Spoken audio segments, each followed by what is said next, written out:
would turn into a chaotic scene. It occurred around 2:30 Sunday at the intersection of Secaucus Road and County Avenue. Secaucus, Mike. We're back at Secaucus. That's where more than 100 vehicles that took over the road while driving recklessly and doing donuts in the street. When officers get there, they're quickly surrounded by more than 50 people. Some of the crowd jumped on top of the marked police vehicles. Others shot fireworks at and under the cars. Some fireworks. Fortunately, none of the officers were hurt. Some of the police vehicles did sustain damage. Oh, yeah. Other police were called in from nearby areas and the crowd scattered. None of the officers were hurt. About, I think it was probably last year, 2 years ago, coming into work, pull out of my driveway, start going up the road. Someone leaving Fremont, I guess in the middle of the night, had basically sideswiped at least 6 cars. Jeez, man. There are rear view mirrors in the streets. There is substantial damage to cars. I did not hear any of this. You would think that, you're sleeping, you could probably hear that. I didn't hear any of it. But I mean, it was a trail of just glass and car parts and destruction the entire way up the road. I was just like, man, I am so happy that I did not park my car on the street. Because I saw that once when we were living in Belltown. Me and my wife, we had the 6th floor of the building, corner unit, right, great spot. And when the bars let out, 2 a.m., man, it is basically a party on the street. So everyone's descending to the cars. This guy comes flying down the hill, turns the corner, slams into 2 cars, F's his car up. He tries to drive off, but he had enough frame damage he couldn't. So he gets out of his car and tries to run away. Keep in mind, there's probably 90 people on the street, so they all see him. And this dude gets tackled. They didn't quite beat his ass, but they took him down, okay? So we're kind of watching this from the balcony. And look, I know it sounds bad, but I'm like, this is awesome, right? Because you're watching this unfold in real time. So yeah, they're kind of holding the guy there. They call the cops. The cops show up. They deal with him, whatever. The fun part was we kept sitting on the balcony because I said, do you realize the people that own these 2 cars, they're not at their cars yet. So about 20 minutes later, again, people still leaving the bar, these 2 different couples. I just remember this one dude is so pissed. He walks down, he turns the corner, and you can tell when he makes eye contact with his car, like 3 cars down. And his hands just slowly spread. He's looking at his girlfriend, and then you hear the loudest F-bomb you've ever heard in your life. Now, keep in mind, by the time he got there, most of the crowd had dispersed, the cops were gone, and the tow truck had already taken away the drunk driver's car. So he has no idea what happened. And then you see this other couple come around the corner. Their car's effed up as well. So you can see them talking to each other. So my wife and I are now yelling down from the balcony, like, hey, man, your car was hit by a drunk driver. It's like, what? Oh, we saw the whole thing. Like, did they get the guy? I'm like, oh, the crowd damn near beat his ass. I'm like, yeah. But they towed his car to whatever the local tow truck yard was around us. So we explained it to him. He's like, yeah, all right, man. Yeah, thanks. Then he tries to start his car. The car won't start. And just this other F-bomb pops out. I'm like, I can't help you at this point, man. Who or what was damaged and who or what was responsible? 206-803-ROCK. Hello, Katie. Welcome to the men's room. Hola, guys. Hola. First of all, congrats on 20 years. And my husband and I will be seeing you on Saturday. Awesome. Nice. We're going to have a good time. Yeah, it's going to be great. So this is a pretty short one, but an odd one. My ex was working at the Greenwood Fred Meyer and came out to his back windshield being cracked, like spiderweb cracked. Okay. Apparently there are birds in the Greenwood area that get these nuts off these trees, and they'll fly up really, really high and then drop the nuts to try to crack them open. Oh, yeah. I didn't believe him when he told me, but I saw it for myself working in the same area at a different time, and I'm like, no way. So what are the nuts? Do we know what kind of nut it is? Like a chestnut? It looks like a walnut or some sort. It's like a big dark nut, and apparently when they throw them down, they try to crack them open to get what's inside. Well, his car was their target that day, I guess, and it landed right in the middle at the base of his back windshield and just spiderweb cracked the whole thing. Now, does your insurance company believe that? No, that was an out-of-pocket. We tried talking to the store about it because at first, we were thinking it's property damage or someone at the store did it. And then when we found the nut, we brought it in. They're like, sorry, that's nature. Yep. I used to have crows. Crows would use my skylight to crack stuff. And then the seagulls, they would get, they would pull some crabs out of the water. Oh, yeah, the crabs, man. And then they would get on top of my roof and drop them down onto the driveway to crack them open to eat them. So I would get up in the morning and there'd be like a full crab disseminated, just Yeah. in the middle of my driveway. I'm like, what is this? How did this happen? Until you figure it out. Until I you're just saw like, it. what Until in the I hell? saw it happen. Yeah. I did not know what My was buddy's going on. dealing with it right now with peanuts, and he's in the same neighborhood. He can't figure. And he was like, I think there's squirrels, and they come up here to eat them. But he's got like a rooftop deck. All right. But that's my theory. These birds are getting these peanuts from somewhere, and they're either dropping them down or they just like to sit on his deck and eat them. Where are the peanuts coming from? Because at my house, all right, every morning when I take the dog out, and it's only in the morning, there'll be 6 or 7 peanuts kind of strewn through the driveway. And is it the crows? Because I'm like, I don't. And look, this has been going on for years now, and it's one of those things. It's not important. It has no effect on me. But I'm just like, why the F are there always peanuts in the driveway? I think people just feed them. Yeah, Yeah. I guess, man. I had a buddy that had a skunk problem because the neighbor he lived next to was feeding him. Come on. Yeah. And what do you feed a skunk? I wouldn't even know what to give it. A skunk comes up, says, Mike, I'm what was your hungry. neighbor giving the skunks? It was like bird feed, dude. It was like nothing all that bad. Yeah, it was Mike. He'd throw like bread and whatnot out there. Yeah. Yeah. I was like, I got this buddy that had a skunk problem. The neighbor kept feeding him. Who or what was damaged and who or what was responsible? 206-803-ROCK. Why was your neighbor feeding the skunk? What did he Because hope to he's achieve? Snow White. I have no idea, dude. First he had birds that was out there, which is fine. He's got a little bird feeder, and it's all good and dandy. Sure. And the thing is, it wasn't necessarily the skunks. It was the raccoons. And I think it was because the raccoons in the middle of the night would climb into the bird feeder and take all the bird feed out. So I'm hoping... He thought the solution. I'm giving was him the to benefit feed of the doubt here. But yeah, he'd throw whatever food. Like he would go out. I would see his light turn on. He'd walk out back. The raccoons are running after him to go and get this food that he goes to the back of his yard and he'd toss out bread and whatever leftovers that he had. I do the that back for of the yard. my pet rat. It was on the front. You're going to yard. get skunks in no time. But you don't need to feed raccoons. If any animal is savvy about getting his hands on food, it's probably a freaking raccoon, Right. man. And the thing is that the skunk figured it out. So that the skunk came over and started eating the food out of there. But then the skunk would climb under the fence into my yard, under my shed, and that's where it held up for the rest of the day. So I throw this rat all the leftovers at everything. You know, rats don't eat popcorn. Really? Smell it, walk away. That rat would Are eat you kidding? anything I get. I could throw anything out there. A little piece of cheese. Of course, rats like cheese. But I would take a little piece of lunch meat or whatever. They don't eat Bread. popcorn. No. They don't know what I they're missing, I man. watched because he would look up at me and I'd be like, all right, dude, just hold on. And I'd run back in the refrigerator and grab some because he knew I was going to feed him. So he would just kind of lurk around and he'd get up on his hindquarters, like, look up, throw him some crap. Had a handful of popcorn. I was like, here, dude. That popcorn sat out in my yard for like a month. I cannot believe rats don't eat popcorn. Dude, animals are strange. Like goats, I'm pretty sure don't eat carrots. I don't blame them. Yeah, but they'll eat They anything. eat anything but not carrots. And your rat won't eat popcorn. Well, but then I found him one day out in the street. He was all just smashed? He was just jacked, yeah. Who or what was damaged and who or what was responsible? 206-803-ROCK. But I Did you mean, make a little memorial for him? I'm pretty sure that was the same rat because I haven't seen him since. Yeah. Well, that's probably But I what. mean, a rat could look at me and be like, he eats a lot. He doesn't eat mushrooms. You know what? That's fair. That is fair. But here's the difference. People eat mushrooms. You don't eat mushrooms. Yeah, So that's a good is it point. that this rat does not eat popcorn, or is it that rats in general do not appreciate popcorn? I don't know. I don't feed rats. Yeah, you know, that's a good point. I don't either. Well, the next rat that comes in the yard, see if he'll eat Yeah, popcorn. Miles, next time you befriend a rat. Yeah. Well, he lived in my little front area. Sure. I mean, he was somewhere in the bushes in there. So Yeah. I just took care of him and threw him whatever I could find. Yeah, well, rats the need all problem the was help the first they can time I get. threw him Cheetos because I had Cheetos. He'll eat Cheetos. He eats Cheetos. But not popcorn. Then he started really, he just remembered that I was going to give him some food. Well, yeah. So, man, every If time someone I saw gave me him, Cheetos every time I saw them, I'd be like, I'm going to go see that guy because he gives me Cheetos. I could walk out the front door and be within 2 feet of him and walk out my gate, and he would stay right there. Oh, yeah. He wouldn't even run. He was perfectly, he knew. He's like, we're buds. Yeah, well, you're feeding them. Yeah. Yeah, I tend to treat people like everyone at the school loves a lunch lady. Every time you see her, she's just giving you food.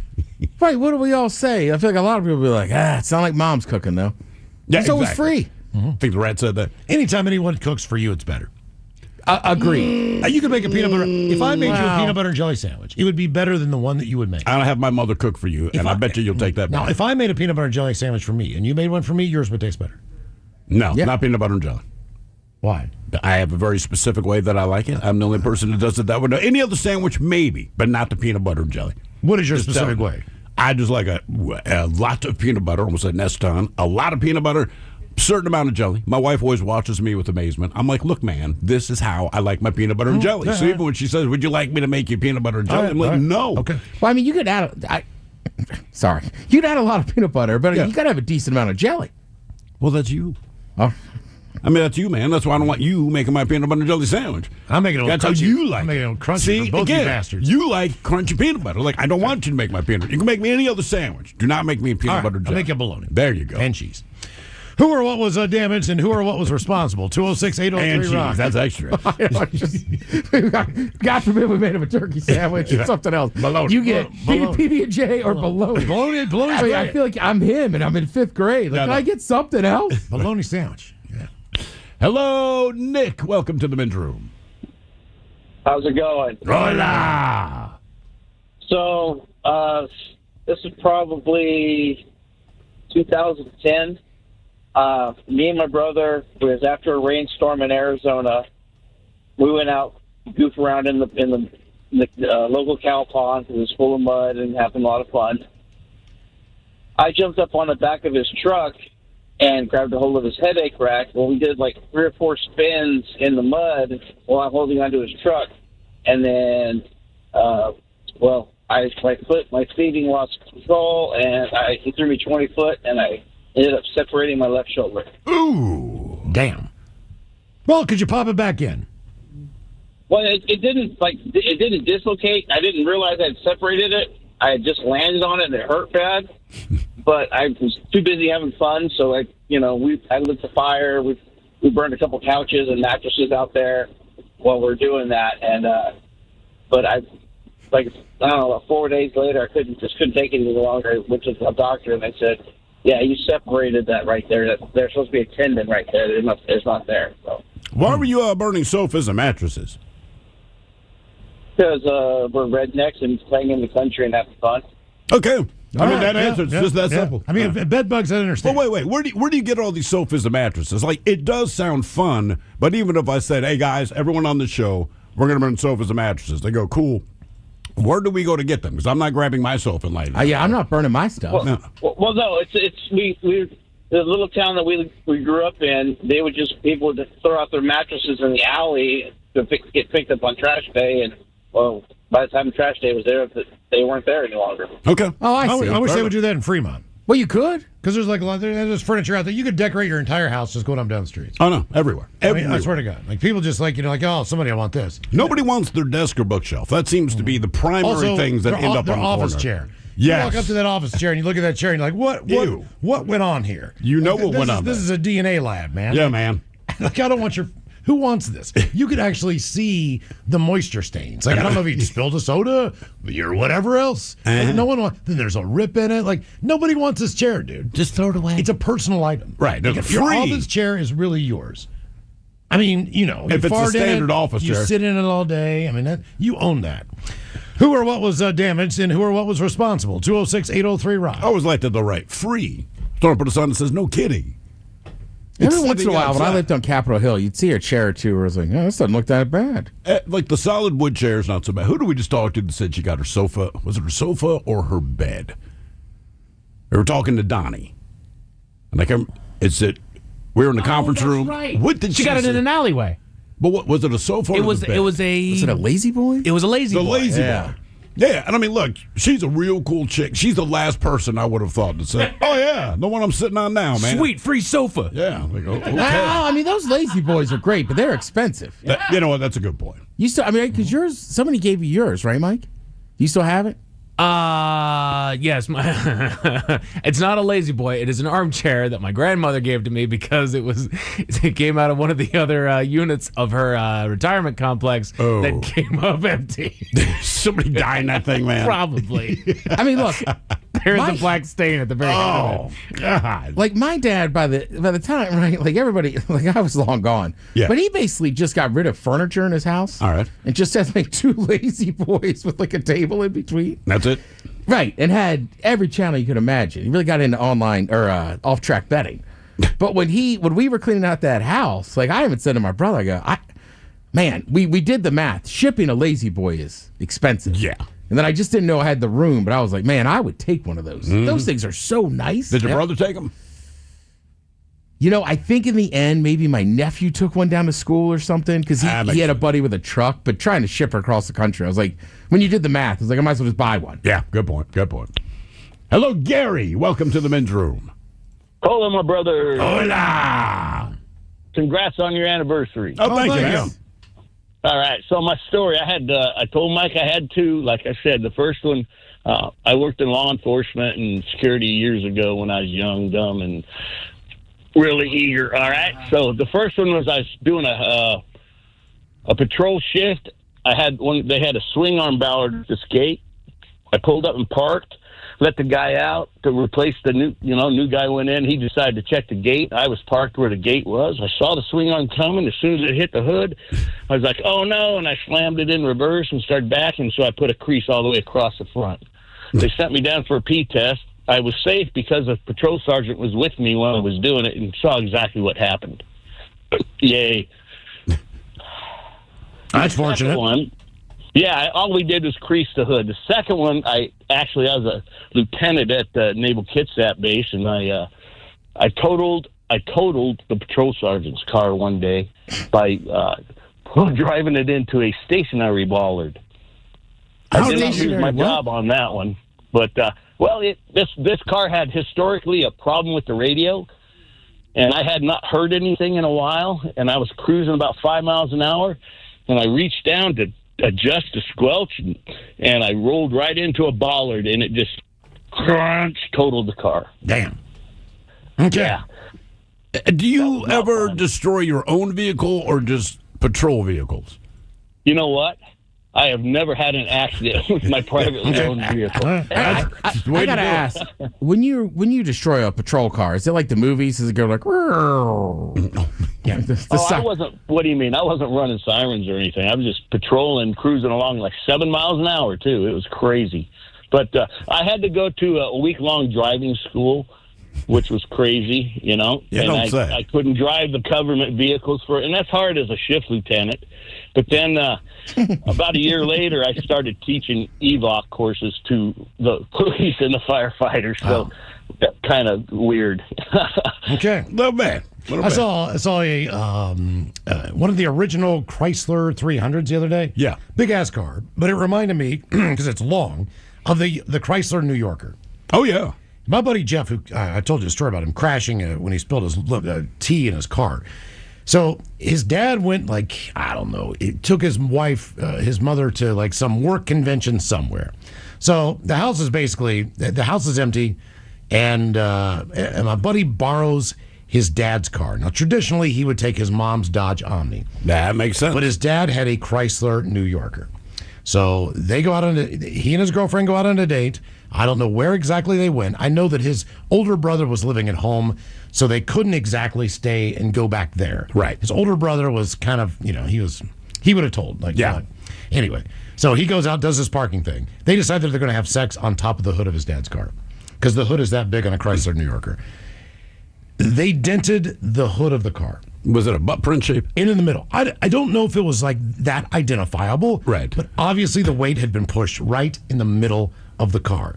So when they went to try to pop the dent out of the car, he and his brother were trying to fix this thing, and it made it look even worse. Oh, no. So his dad gets, I don't know. Was it now like a hump? I don't know if they were banging it out with a hammer. Oh, jeez. Or whatever. They were just trying to pop the dent out. But Yeah. They did more damage on the underneath side of the of the hood of the car. That was when I didn't see him for the rest of the summer. Oh, really? Yeah. Oh, I bet. 16 years old, you get grounded for the summer. Because typically when you're that old, you don't really get a grounding. Unless you do something like that. Yeah, that's not bad grades. He ruined a car. Who or what was damaged and who or what was responsible? 206-803-ROCK. This portion of the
99.9 KISW.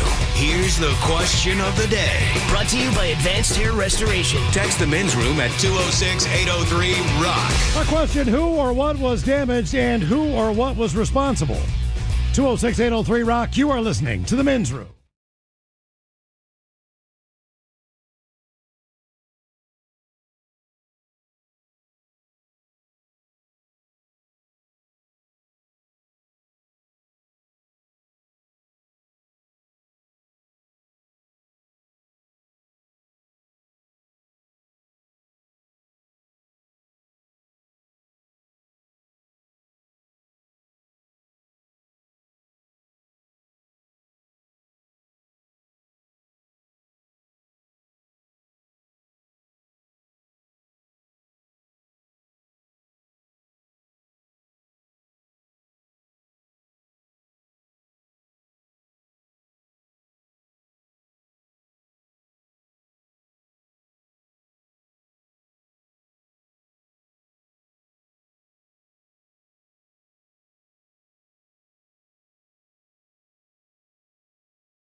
The shenanigans continue. This is the men's room with Miles and Thrill. This is not good. A hyperbaric chamber caught fire in Arizona. Wait till you hear this. Leading to the death of a 43-year-old man inside the highly pressurized, oxygen-filled compartment. Police officers and firemen in the resort community of Lake Havasu City rushed to a home at about 10:50 on Wednesday, answering calls of a reported medical emergency for a burn patient. The 911 caller's information added that the patient was inside a hyperbaric chamber when the burns occurred.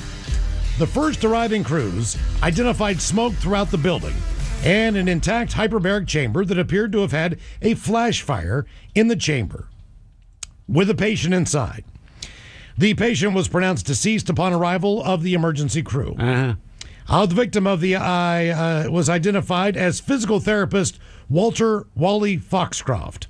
The cause of the flash fire and the circumstances around the incident are still under investigation. They say Wally was an unforgettable presence on the sidelines, an energetic, charismatic performer, known for his signature moonwalk and passion for bringing joy to Arizona fans. He was kind of played the role of Wilbur T. Wildcat. He was also a member of the school's cheerleading team. He was the mascot? He was the mascot. How old was he? He was 43 years old, but he was a mascot between 2002 and 2005. All right. They said Wally's dedication to uplifting others through performance, healing, and innovation will never be forgotten. Thank you, Wilbur, for the spirit, the showmanship, and the legacy you leave behind. A hyperbaric chamber that he was inside caught on fire. You realize how bad that is, all right? Correct. So a hyperbaric chamber, it is a sealed tube full of 100% pure oxygen. Where they say unregulated healthcare facilities have these things, but they are oxygen therapy. Right. It's a therapeutic thing, but it's 100% pure oxygen. So if there is a fire, nothing good. NASA figured that out. So is that what those guys took to get up Everest without supplemental oxygen? Were they putting themselves in here for like a half an hour a day? Or maybe. I don't remember what they did, but yeah, they did something so they didn't have to take oxygen, or they easily adapted to the height of Everest. But years ago, early in the NASA program, they filled the capsules with 100% pure oxygen. And then 2 or 3 astronauts burned up before the thing even launched because there was a spark in the cockpit, the wiring and all that. A single spark, but one spark, pure oxygen. Mm-hmm. They were incinerated. And that's when they said, you know what, man, maybe we just fill it with air like we have here on Earth. Let's not do it. Seemed like a good idea up until that happened. And it's just poof, and you're gone. My buddy almost burned his entire garage down one day. His family had 2 sisters, and they had an above-ground swimming pool. Okay. Now, not only do they have an above-ground swimming pool, but they had configured it in a way where if you were out on the back deck, you open up a slider, there's a deck, you did another step down to another deck, and that deck kind of led up to the above-ground pool. So to speak. You didn't go all the way around it, but it was, you could jump. I was just in one. You kind of can't tell it's above-ground pool. It's the deck's kind of built to it. Right. Correct. So it's like 3 or 4 feet high. Yeah. But the outside of that pool was exposed. Now, I saw the aftermath of this. So, neighborhood football game going on. I don't know what member of the neighborhood ran into that thing or got tackled into it. Oh. But it collapsed the entire, and this was like a Thanksgiving game. Right. It collapsed the entire side of that pool in the middle of the fall, and absolutely it just caved in on itself. All the water went everywhere. I mean, it wasn't like fresh. It was like Sure. The pool had been, that's kind of closed for a couple months. So, but it destroyed the pool. Yeah. You could not put the thing back up. So, for a while there, they just had this deck that was kind of like a half moon, but there was nothing there. Did they ever replace the pool, or as far as you know, or did it just stay this weird? No, they tore down the deck. Oh, really? Oh, yeah. Oh, damn. Yeah. Okay. Complete disaster. Who or what was damaged, and who or what was responsible? 206-803. I mean, my cousins, I grew up, they had an above-ground pool, but it was third base when we played wiffle ball. Oh, sure. Yeah. I knew one guy that had an still in the above-ground action. pool, and this is in upstate New York, so you're kind of out in the woods a little bit, but like every time you wanted to get in the pool, this guy's mother would have to come out and she had the net because the birds would drop fish into it. Not on purpose. I think it just slid out of the top. But I mean, you're talking like big ass trout and stuff. But you would get in, and I mean, there's like 3 or 4 big ass fish floating around. And at first we thought like, are you like trying to keep these as pet? And he's like, this guy named Carl. He's like, no, man, the birds keep dropping it in here. Like, but this is every day during the summer. He's like, yeah, get my mom. She comes out with the net, scoops it out, and we would immediately jump in after that. I don't know if that was a good idea or not, but we're like, cool, no more fish, jump in. Yeah. I mean, it makes sense. And the other problem they had is as fall started getting near, frog mating season would fire up, and they would. Have you ever seen frog eggs, Ted? I don't know that I have. It's very, very, very gross. Very gelatinous. It's just super gelatinous with all these black dots, and those black dots are, tadpoles, your future frogs. but they would do it like in the pool. And all these things, Oh, they would God. die because It's like it's a chlorinated water. jellyfish. That's what I'm Exactly. saying, man. But I mean, it would just be full of these things. Those are the things my buddy ate. Oh, thanks for Arn sending in another bear story. This one comes from Anchorage, Alaska, where wildlife officials in Alaska have asked neighbors to be high on alert after a 36-year-old woman was attacked by a bear last Tuesday morning. Shouldn't you be high on alert in Anchorage all the time for bears? That's what it seems to me. This one's a little bit weird. So, according to Alaska Wildlife Trooper David Loring, the woman was seriously injured when she went for a jog near her home between 5 and 5:30 in the morning. She made it probably 50 yards from her home. The bear came out of another property. It looked like it attacked her and dragged her 100 yards down the road onto a guy's property. Loring said the man was a neighbor who had awakened to noises before daylight when he assumed it was coming from a bear, but he just thought it was maybe chasing a dog or a raccoon. So he goes outside to inspect a half an hour later when it was light out. He heard the barking, the wolfing sound of a bear. He'd been around bears before, and he thought a bear might have gotten a dog or was doing something in the neighborhood. Did not think that much of it. And then he heard it more. Now, in the daylight, he walked out there and located a female in the woods on his property. He said the woman was bleeding from substantial wounds to her face and scalp, but was conscious and able to talk despite being in shock. Ouch. She was airlifted to an Anchorage hospital for treatment. When authorities arrived on site, they said the bear had at that point left. They said they believe it is a brown bear. Based on the animal's here to tracks wash your car. and other evidence. Yeah, they searched the area. They were not able to find the bear. Loring said there was no sign the bear was protecting a food source. Likely just the woman took it by surprise. Troopers initially said the bear would be put down if located, but Loring said it would be difficult to determine which bear was involved. He also said it's possible the bear may have left the area. Troopers and police have patrols in the neighborhood for the next few days, and residents are asked to stay vigilant. They said it's a good time to remember the bears are out eating salmon at this time and berries as they're trying to bulk up for winter hibernation. Salmon and berries. It sounds like they're like, doing CrossFit. Yeah. And the bear diet. That's what I'm saying. The bear diet, man, Berries, is salmon, honey. Mediterranean. Very Mediterranean. They say if you do go out in the woods, make sure you can hear your surroundings and what's going on. If that's as simple as just not maybe wearing your AirPods at this time of the year, they think that's a pretty good idea. If you wander through the Alaska wilderness with frickin' earbuds in, man, you're begging for it. Oh, yeah. I mean, come on. I mean, so the thing about bears, that's one thing. It's like, I understand if you're protecting your food or if you're protecting your young, but it seems like, at least in the stories I hear, if you surprise a bear, it's just bad. Correct. They immediately attack. So I'm picturing like Smokey Bear. It's his birthday, and you're going to throw him a surprise party. I'd be like, don't. I know he seems cool when he's out there in the woods stalking forest fires. If he opens his door and you scream surprise, he's going to maul everybody at the party. Bears. You'd get at least 4 or 5 people before you think so. calm them down. I'm especially to smoke Yogi Bear. Smokey. Dude, It's a it's a surprise. party, man.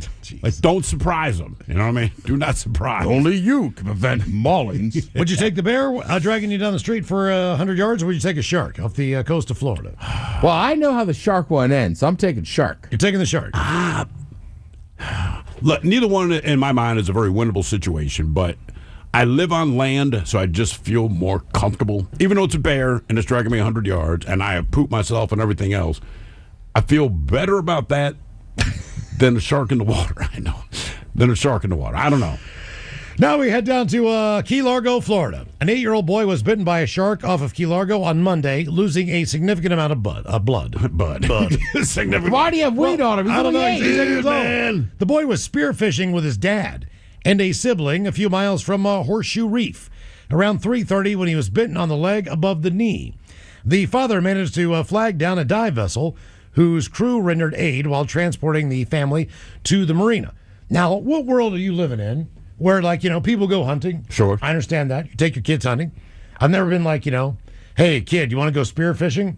It's a Florida thing. It is a Florida thing. If you live Yeah. that close to the water, because like you said, they probably hunt in the winter, but hey, man, we don't give up the game. Summertime, let's go spearfishing. That's man. one of the most dangerous things you can do as far as being attacked by a shark. Well, yeah. agreed, but it's a Florida thing. It's like kids that grow up in the city. You know what I mean? Like, you don't think twice about them walking down the street to the bodega or the corner store. But when you live in the suburbs, it's like, you better call, you better check in. Check in. You know what I mean? Yep, So I think people in Florida, it seems insane to me. I wouldn't do it, but it's like, come on, son, you're 8. Let's learn how to spearfish. Well, as soon as you spear a fish, there's blood in the water. Yeah, that's why I wouldn't do that. But And that's so, me. and a lot of people also have a tether where they keep the fish near their body. So once You're right. it's like a stringer. Yeah. So they've got like 4 or 5 dead fish. You're like the ice cream man at that point. Yeah. Shark's like, oh, dude, he's got all kinds of goods on him. Dude, one time in Jamaica, stopped at this roadside stand. This guy's got jerk chicken, and he's got, well, he says he has red snapper. Okay. So I said, okay, I want one of each. You know, we're going to split this. But there's no snapper. So he gets this gun, the spear gun, right? With a string on it. Yeah. And he dives in the water. He's gone for 30 seconds. He comes back up with a fish, like Gunga Galunga, like Right. Eddie Murphy. I mean, swear to God. 30 seconds. He goes down, thump, shoots this thing, comes back up, scales it, guts it, puts it on the grill. 15 minutes later, I got a fish sandwich. How good was it? It was absolutely one of the best things I've ever tasted. in my Probably life. the freshest fish Yeah. you've ever eaten in your life. Back to Florida, Ocean emergency. to table. Oh, yeah, I no mean, kidding. I swear to God, I thought maybe he had a string of fish out there or something like Yeah. that. No. He dives in the water with his gun and shoots immediately. It was the damnest thing I've ever seen. Anyway, emergency dispatch audio from the Monroe County Sheriff's Office mentioned the patient was pale after a significant amount of blood loss. 2 tourniquets were applied to the leg. The boy was then airlifted to Miami, where he went into surgery on Monday evening.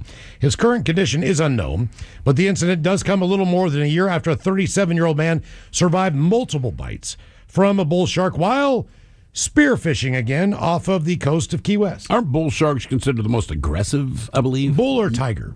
Yeah, tiger might be more aggressive, but I think bull sharks have like the worst bite, if I remember Yeah. this right. They seem to like biting humans. Yeah, well, They're more likely to, it seems. thinking what a tiger shark is, they're 18 to 20 feet long. Are they that big? They're absolutely insanely huge. Those are the ones that attack people off the coast of That's Hawaii, right? Yeah, Pacific Ocean. Yeah, totally. Our question: No, thanks. Who or what was damaged, and who or what was responsible? 206-803-ROCK. Now we head down to the Grand Canyon. A final damage assessment of the wrath of the Dragon Bravo fire unleashed inside the north rim of the Grand Canyon is complete, and the numbers are pretty grim. Nearly half of the infrastructure in the north rim was damaged or destroyed. Now, among the 106 structures that were scorched or destroyed by flames were the Grand Canyon Lodge, the Visitor Center, and a wastewater treatment plant, according to the Department of Interior Burned Area Emergency Response Team. The area inside the national park was home to 229 structures before the wildfire. Oh. Crews will also need to clean up hazardous materials at 3 high-risk sites, including the wastewater treatment plant and the area adjacent to the lodge. In addition, about 1,000 feet of the 3,300-foot water pipeline within the burn area also sustained damage. By the way, the Dragon Bravo fire ignited by a lightning strike. So the lightning was the cause on July 4th. A week later, July 4th, really? then the winds kick in, race through the area, and the fire exploded in size. By August the 1st, the fire crossed over 100,000 acres burned, reaching what they call a mega fire. The fire closed the Grand Canyon's North Rim for the remainder of the 2025 season after causing the damage. As of Tuesday, the fire had consumed nearly 150,000 acres, but is now 80% contained. Damn. Have you guys ever been involved with any kind of bad fires before? Driving over to Montana a couple years ago, Were you driving through the fires? we were we stopped in, can't remember if it was Ellensburg or Cle Elum. All right. But we stopped. We met up with a friend. I got like a bite to eat or whatever, and then we were going up 90. And as we were like, I don't know how far we're from Spokane, but we stopped at a rest area and we're like, it is getting smoky.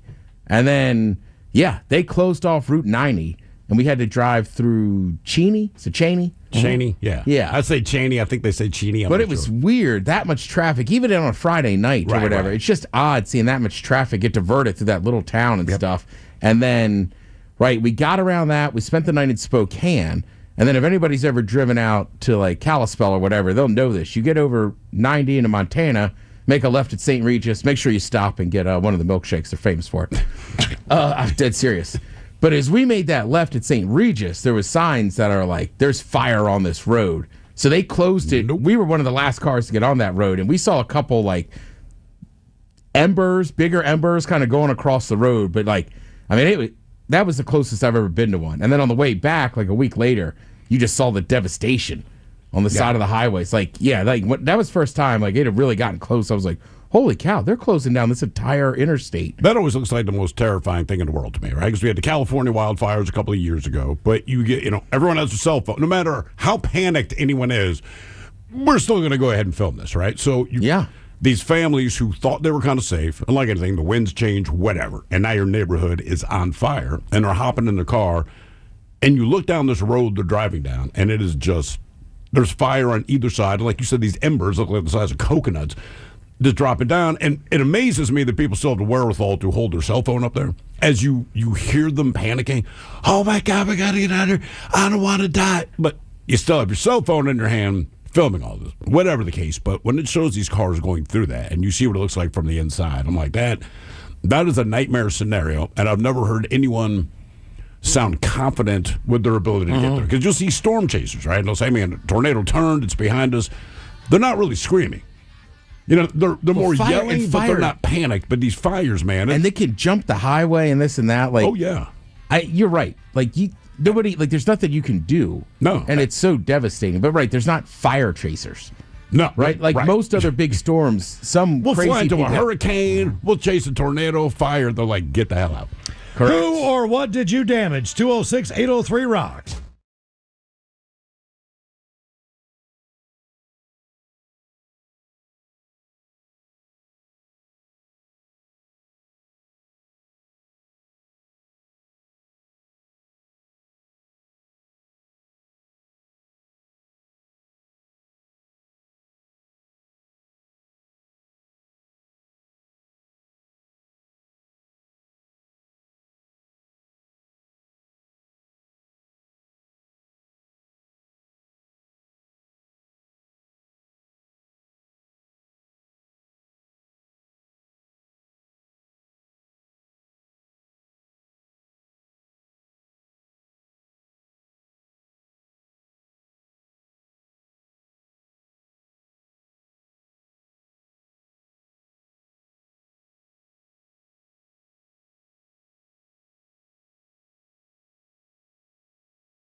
The mighty 99.9 KAISW and KISW HD1 Seattle.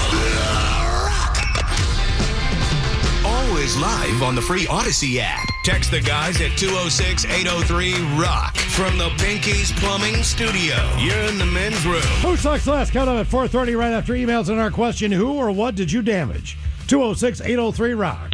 Hello, Alan. Welcome to the men's room. Hola. So, of the 3 cars that I have owned, the first 2 were totaled, and they were both not my fault. What were the different vehicles? One was a 97 Subaru Legacy Outback, and the other was an 03 Outback. Okay. Got a Subaru thing going on. Is your third vehicle currently a Subaru as well? Yes, and it will be the last Subaru I ever own. Is that because you're going to keep it forever or because you're tired of them?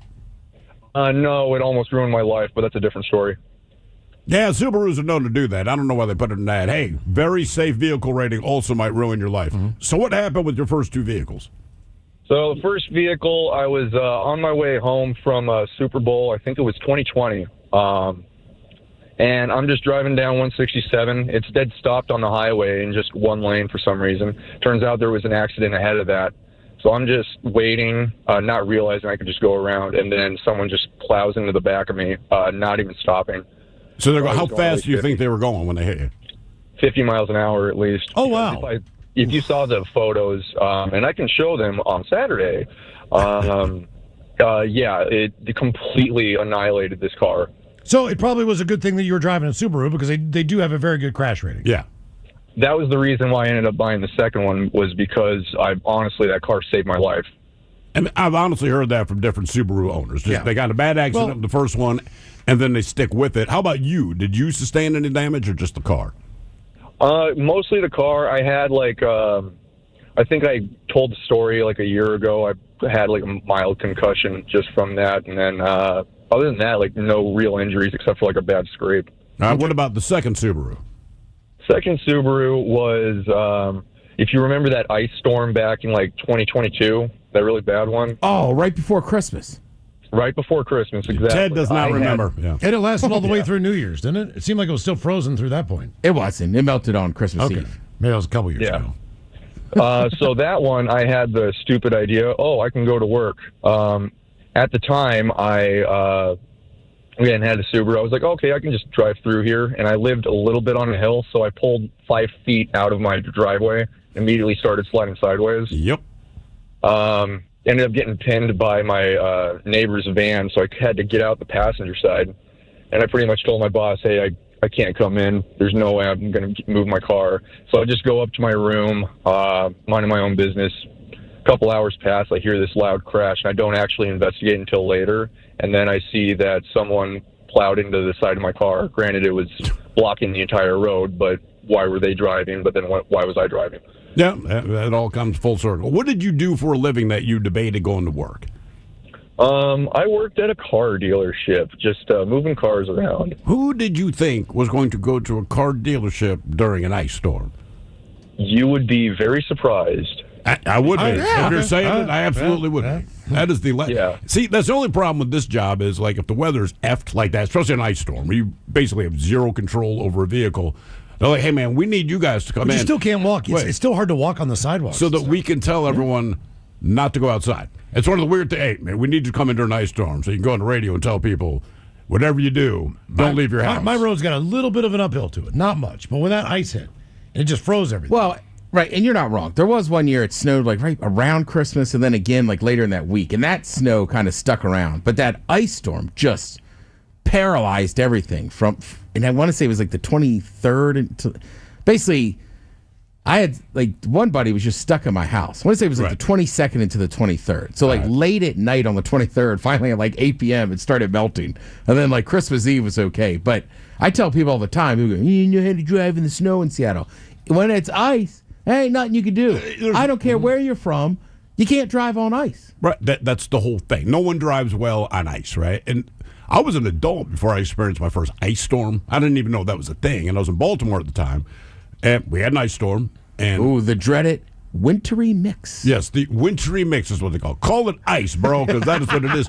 So I didn't realize exactly how bad it was. And at the time, I'm living in an apartment in a row home. So, like, every house in Baltimore is like, 3 or 4 steps from your front door down to the sidewalk.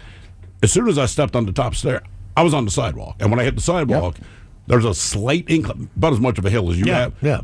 I still slid like 20 feet, real slow. But I'm like, this is unbelievable. And I realized, like, the cars that were parallel parked there, I went to grab one to get back on my feet, and it was really difficult to get to my feet. It's just that slick. It's like a skit, Saturday morning or something. You keep falling down. And I grabbed the car, and the whole car moved because they had parked there after the ice had hit. So I realized, as I'm holding the car, my weight alone, I'm now pulling this car down the street until it tapped the car that was parked behind it. Didn't do any damage, but I'm like, Jesus Christ, this is unreal. But I had to take my dog out was the problem. Because my thing is like, I do not want to be out here. My dog has to go out, take a dump. Fine. We're going real slow, and there was this little park kind of catty corner to the house. Dog always liked to poop there. I took him to the same spot. And there's this little hill. So it was maybe a 7-foot drop from the sidewalk. This little hill down. I always remember the dog.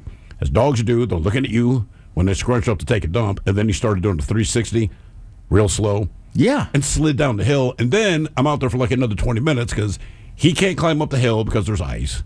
So I slide down there to try to get him. Now we're both just stuck on the bottom. And basically had to wait a little bit. We had to punch holes to climb back up to get to. Keep in mind, I only went about 100 yards. And I'm out there for 35 to 40 minutes. I get back in. My girlfriend's like, where did you go? I'm like, I went around the goddamn corner, man. I'm like, do not go outside. There's no traction. You cannot walk.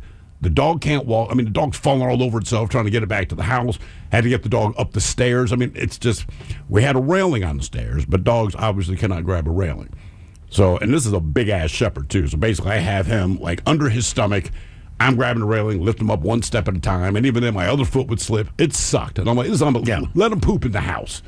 I'm not doing this again, man. That ice storm a few years ago he was talking about, right? Like, I was still living on Capitol Hill, and I lived on East Denny. So it is super steep. Yeah. And my buddy, I had told him the night before, I said, you're more than welcome to come over. You're not going home tomorrow. So he gets up. He's like, it's finally, he's like noon. He's like, I'm going to try it. I said, all right, go ahead.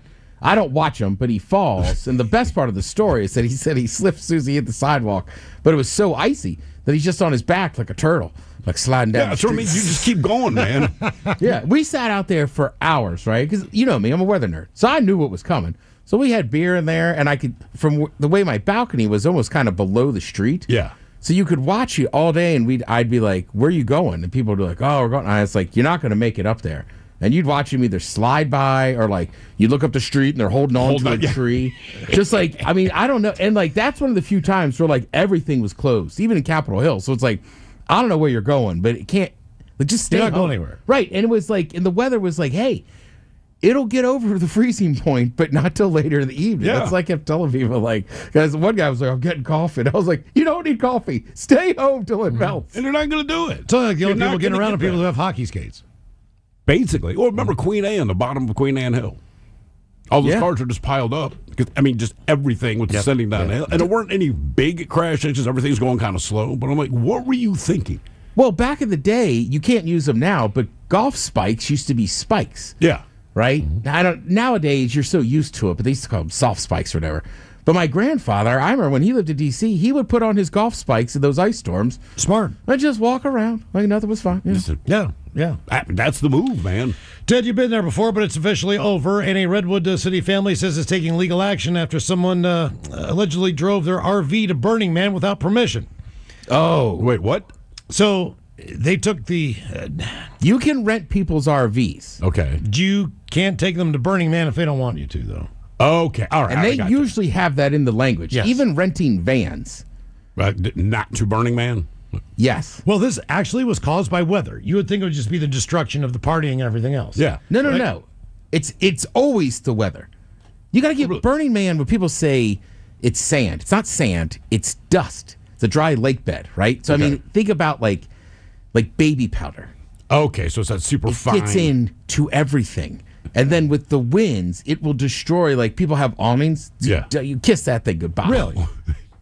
Oh, yeah. That's why it's not like people are raging partying that hard. I mean, you can, but like most of the damage is from the weather. Oh, really? Okay. Yeah, because even when you get back, man, and you rented it from somebody who said it's okay to go to Burning Man. They're still pissed. Well, no, but you got to spend. I was telling Mike this last night. You've done the week. You've done it. You've tear down all your camp. Now you got to spend 90 minutes to 2 hours deep cleaning the RV and getting all your stuff out and this and that. It's not a it's not a vacation, and it's not fun. It's a commitment. Correct. You got to want to go to this thing. So yeah, I don't blame these people if they tell you don't take it to Burning Man. You can't hide that you took it. The renter's contract specifically stated the RV could not be taken to Burning Man. RV owner Ronnie Ginto put a tracking device inside the RV. Allegedly showed the renter drove the camper to Black Rock City in Nevada during the dates of the festival. Now, the insurance will not cover the damage. He still did it. He still made the choice. It's disappointing. It's heartbreaking. Now, the renter is responsible for the damage, and his name is Shaban Shakori. According to business records, Shakori rented the RV the same weekend as the Burning Man Festival. The law firm that represents the renter said the following statement. My clients look forward to pursuing all available avenues to ensure they are made whole for any losses suffered. His family business claims that the man knew the contract prohibited him from taking the RV to Burning Man. Now the RV is completely damaged. He estimates repairs will cost tens of thousands of dollars. Shaban removed the tracking device from the RV keys before going to Burning Man. The family says that what Shaban didn't know was there was a tracking device in the RV. So when he returned the RV on Sunday, the owner cornered him, and Shaban merely signed the papers over and left. He says from now on, he's going to block out Burning Man dates from renting to anybody. I would too. 2 days after the report aired, Shaban Shakori reached out to the local TV station, says the damage to the RV happened on California Street in San Francisco, and included 2 photos of what he said is the accident location. Shakori also disputes how much the damage to the RV will cost to fix and provided a copy of an insurance policy, which he said should cover the damage. Should. But it was weather damage. It wasn't damage from an accident that happened. I would also say we've done it. You can find RVs where people specifically will be like, it's okay. Okay. Now, you still got to clean the hell out of that thing and everything else, right? And they'll just be like, look, you could take it. But again, if you leave the awning up during a windstorm, you're paying for it. What happened at this year's Burning Man? I never really read too much, but I feel like every day, for it looked like it was 4 days something in a row, it just seemed like a nightmare scenario. So they had a giant windstorm like on the Saturday. So, right, so the gates open on a Sunday. I think there was a giant windstorm like Saturday night into Sunday. Okay. Right? And then a couple of those days it rained. So that line, to get 70,000 people in that line already takes a while. But then when it rains, you can't move because it turns to muck. It turns to muck. It is. I've been there once during a shower and it was awful. Okay. So they just closed down the line. So people were like stuck in line. Like my buddies were stuck in line for 10 hours until it kind of dries out and you can drive on it again. And then a lot of people, frankly, nowadays, I don't think they take serious enough that you're living in a desert.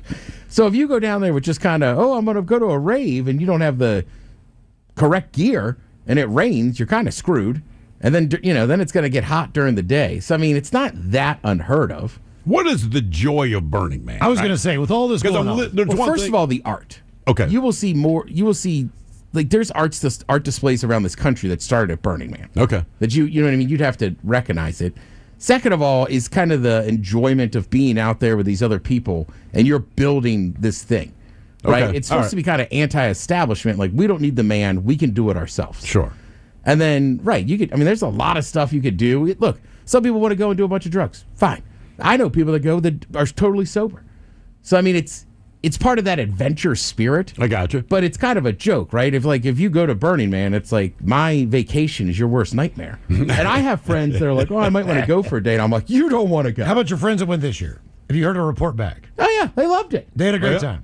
Oh, yeah. Despite the horrible weather. There's trials and tribulations, but, sure. You figure out fun. You'll meet other people. I mean, I met some awesome people there. Some Kiwis. I mean, I was in a dust storm. I couldn't see, like, Miles, as close as you are. You couldn't see, right? And then I just heard, hey, mate. I kind of turned around, and then these people had a whole camp, and they had fans in there, and they were like, come in here, get out of the storm, hang out. And then, there were a bunch of Kiwis.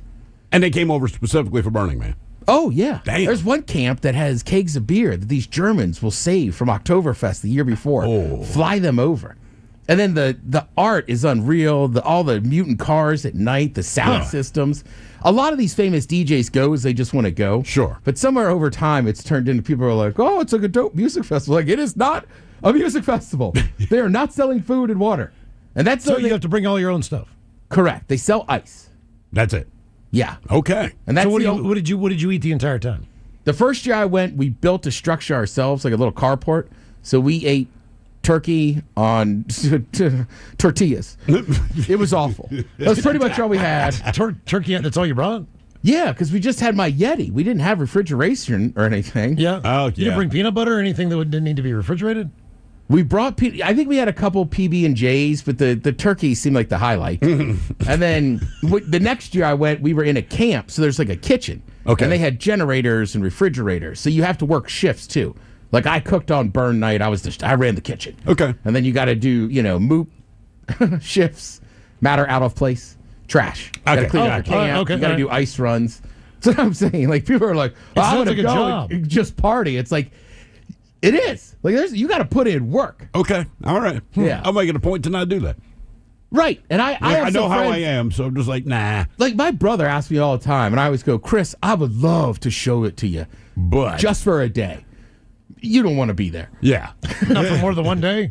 Yeah. Well, no, he's not built for that. Yeah. I have a lot of friends that ask me, and I go, no, this ain't you. Okay. Okay. They would drive me up a wall. That's Well- the other thing. You spend a week in the desert. I mean, even Cobb and I that first year, by Thursday, I looked at him and said, you go do your thing. I'm going to do my thing today. Right. 'Cause I am sick and tired of you. I mean, you reach a breaking point, dude. That's amazing. Good It is, but if you like it, you'll like it. Yeah. But yeah, 70,000 people. Damn. yeah, I'm really- they got an airport. They got what? You got there's a post office. I mean, we have listeners that go. Like I met up with a couple of them. I even went to like one day we found, and there's a little book tells you where stuff is, and they were Okay. like, we're gonna have iced coffee. So me and the mayor one morning we're like, we're gonna find this camp, and like there's just two dudes there. They're already hammered, and the guy's like, what are you guys here for? We're like, the iced coffee. We start talking to him. He taught one of the mayor's kids. He's like, oh yeah, my wife works up in Bothell. Blah, blah, blah. Wild. That is crazy. It does sound Okay, crazy. yeah. I mean, kind of cool. I just know probably not for me. Yeah, I mean, it's a commitment. Right. And like that's why little local festivals I love. First of all, you have rivers. Yes. But like when we would go to Meltdown, like they also have food vendors. If you don't bring food, you'll be fine. You're fine. You could go Yeah. buy something. There's a beer garden. Who Speak my Sucks language. Last is coming up at 4:30, and we'll get your emails on the way next to the men's room at KISW.com.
99.9 Rock KISW.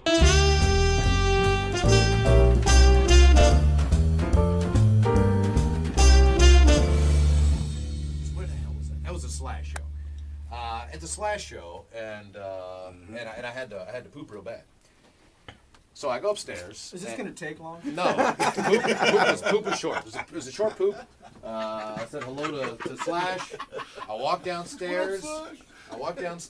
And, What up, Slash? Love to talk. Got to poop. This was as a fan, this is a goddamn bizarre experience. So give me a break here. So I walked downstairs, and there, at the bar, talking to Ryan Castle, a member of Alice in Chains, I'll just say, Jerry Cantrell's there. So I'm like, holy Christ, man! I just said hi to Slash, and I took a poop, and now I walk downstairs, and there's Jerry Cantrell, and then all of You a make it sudden, sound like you pooped Jerry Cantrell out of I here. pooped in between Slash and Jerry Cantrell. Then I came down and I'm going out in the crowd. I'm like, holy Christ, there's Michael Whip Wilton. So within like 5 minutes, I talked to 3 great guitarists. And so then all of a sudden I said, all right. So we start talking and hanging out. We get a little bit more beers in us. Tell him what you asked Jerry. And Whip says, I said, this is a classic.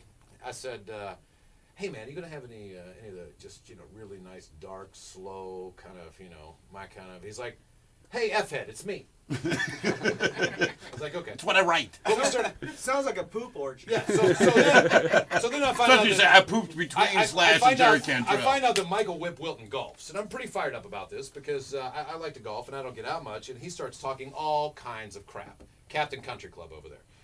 So he says one day we'll get together. Did you join that country club, by the way? Not yet.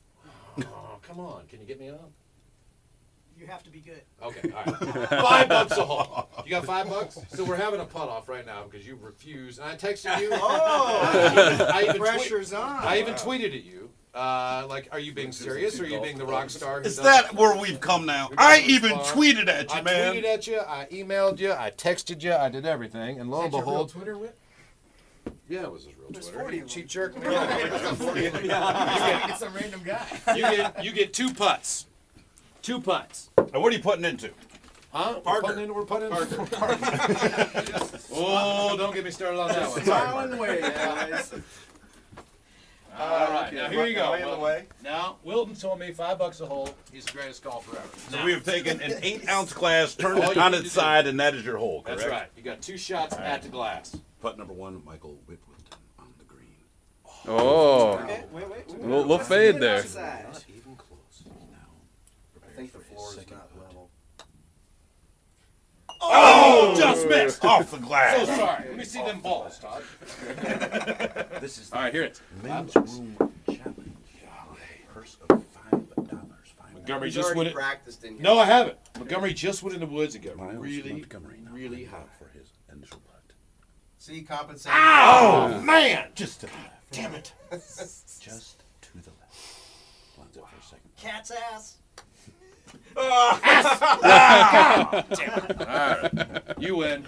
Closer to the pin. Thanks for sharing that poop palooza story. Absolutely, yeah, it was fantastic. It was You great. wanna hear it I again? get to meet my three favorite guitarists and then take a poop.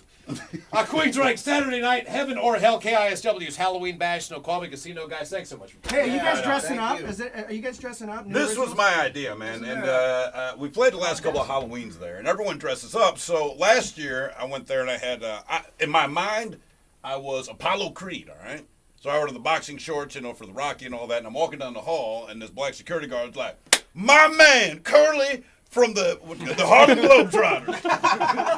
So I decided that I'm not going to do it. Although my other idea this year, I decided I'm going to get a turtleneck and dress as my own penis. When you got a shaved head, it's just that easy. Oh my goodness. So that's my plan, man.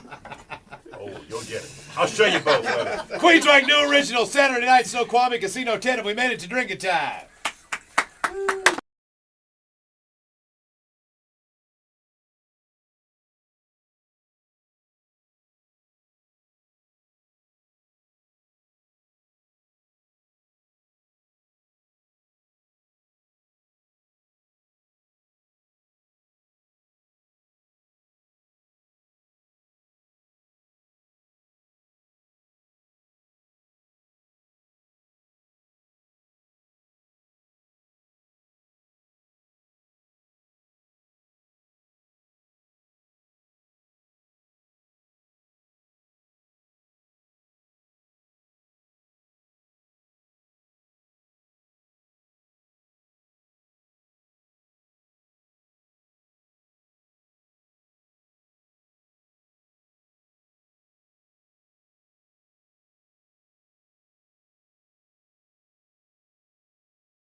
KISW. We return to the men's room with Miles and Thrill. Who's Talks Last? It's coming up at 4:30, but first time for a few emails from the men's room at KISW.com. You've got mail.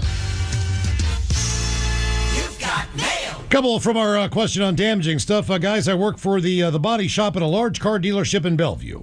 We had a new car for a VIP customer. Needed some minor adjustments before delivery. Work was completed, and I was to drive the customer's car to Mercer Island for the delivery. Long story short, I wrecked that car less than 2 miles from the shop. We had to eat it, and the customer got another brand new car. Amazingly, I did not get fired, but they never let me live that down either. Here's another one on the tip of a car. When I was 16 years old, I borrowed my dad's Firebird for the night, went to a party. Ended up hitting another car. Ooh. The other car was my mom's new Mustang in our driveway. Oliver Charles got a story about how Say that again? So he borrowed his dad's Firebird. And then he drove all the way, went out, came home, and then rear-ended his mom's car on the driveway. In his own driveway. That's correct. Jesus. Oliver Charles, I've got a story about how I became damaged goods. Not the time I was bit by a rattlesnake when I was 11. Or the variety of ways I found to break my arms or legs, but the day I was knocked down by a 15-pound piece of plastic that came flying out of a machine. It pinned my arm against my body, almost knocked it off in the process. So after figuring out I should probably stay on the floor and wait for help, I couldn't help but notice there was a lot of muscle tissue and bone fragments in all the wrong places. Oh. So paramedics loaded me into an ambulance, took me to Harborview, and when they stopped at the door to the emergency department, someone came out and yelled at them to move out of the way because a bad one's coming in. As I was thinking, wow, someone else is having a really bad day. One of the paramedics said, "We know, we're here." Uh-oh, This might be worse than I thought. So fixing my arm as best they could required taking the muscle from inside the thigh of my leg and using it to replace all the muscles that extend the fingers and thumb of my arm. Also required 2 rounds of skin grafts from the same leg. I shouldn't forget the 2 broken fingers that had wires inserted, which were sticking out of my knuckles for about 5 weeks. Yeah. All in all required 9 surgeries to get me to where I am today. And when the first round of stitches were removed, they took over 200 out of my arm and 50 out of my leg. My left arm is about 1 inch shorter than the right. There are 3 titanium plates and who knows how many screws holding what is left of the bones together in some kind of Frankenstein-looking thing. It was life-changing, but early on, I chose to get over it and get on with life. I still ride motorcycles thousands of miles each year, but the pounding of the dirt bikes keeps me on the street. Rock on and don't let the speed bumps of life stop you from living. That from Charlie. That's wild. As we move on to the birthdays, brought to you by Men's Room Roasted Red Salsa from San Juan Salsa Company. Dip responsibly. Hola, guys. Been a rough couple of years, guys. My family relocated to eastern Pennsylvania for family reasons. Ew. The 2 things I miss the most are the men's room and Seahawks football on at a reasonable time. Thank God for Odyssey and for Steve Rabel. For my birthday, can I get a Family Guy fish sandwich and a Homer Simpson and maybe some green beans? Thanks, guys. That from Jason. Fish sandwich. Are you sure? Green bean. What? Green bean. Okay. Green bean. Job. Green. I mean, in Eastern PA, though, good food. Yeah. Oh, definitely have Close to good the food. But you're also in Eastern PA. I mean, is that like you York, Pennsylvania? Is that? I feel like if you're in Philly, you say I'm in Philly. If you say Eastern PA, you're saying Harrisburg. I do not live in You're in the Philly. middle. You're in the middle. Well, you could always go to Sheets and get a sub. Dude, if you have not gone to Sheets or Wawa yet, do yourself a favor and go to Sheets. So actually, when we were in Delaware a couple Probably of weeks the best ago, restaurant in town. we stopped at I can't remember if it was Sheets or Wawa, but either way, daughter wanted to stay in the car. We're like, all right, we'll be right back, man. My son was like, oh my God, like this has happened. I'm like, seriously, man, I know it's just like this little stop that you stop at, but like, he couldn't get over the food, all the drinks. I'm like, bro, get what you want. It's all good. No matter what you get, it's going to be delicious. Boo, bitches. Today is my 56th birthday. Can I get a your penis is too small, an angry bagel guy, and a fart montage, followed by a little Diamond Dave. Thanks, guys, on the show, and congratulations for 20 years. It's been fun. Long-time listener, Doug. Not God or my father or my boss.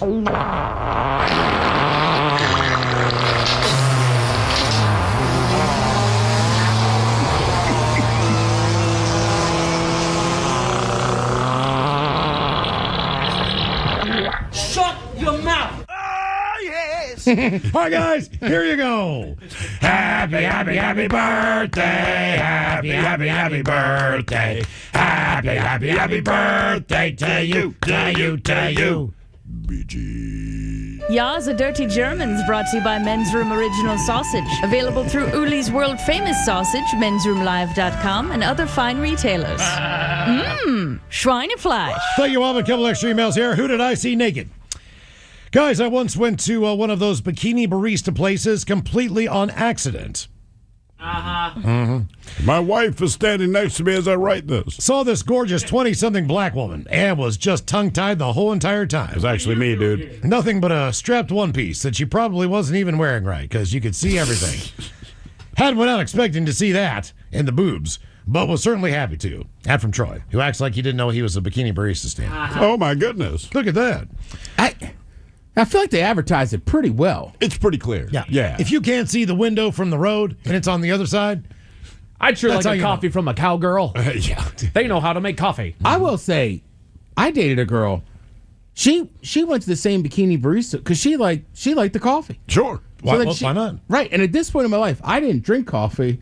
But it'd be like Saturday morning, and she's doing something. Like, are you getting coffee? No, I'm coming with. Right? Why? Yeah, exactly. It only took her a week. I think we were halfway there, and she's like, "Oh, I told you where I go now, so you want to go?" And I was like, Yes. yeah. When we get back, I'm gonna drink this coffee and go back to sleep. But But it made you start drinking coffee.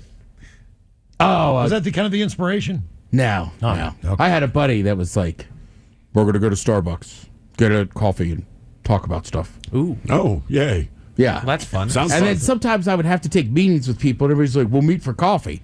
And then I was telling a story in the office. So I was just someplace, and I didn't know what to get. So I went, in my head, I'm American. I'll take an Americano. And then that's why to this day I don't mind drinking black coffee. you're American. That's all that's all I knew. But I mean, I was like 31, and I love coffee now. You can hear it in my voice. All the dinosaurs. Extra cream. All the dinosaurs. During my stint working at Little Creek Casino, there was a new officer nicknamed Double D, being trained on Graveyard. Both the training officer and Double D were given the task of chasing after a sleepwalker, drugged on Ambien, roaming all 5 floors of the hotel naked with a pillow.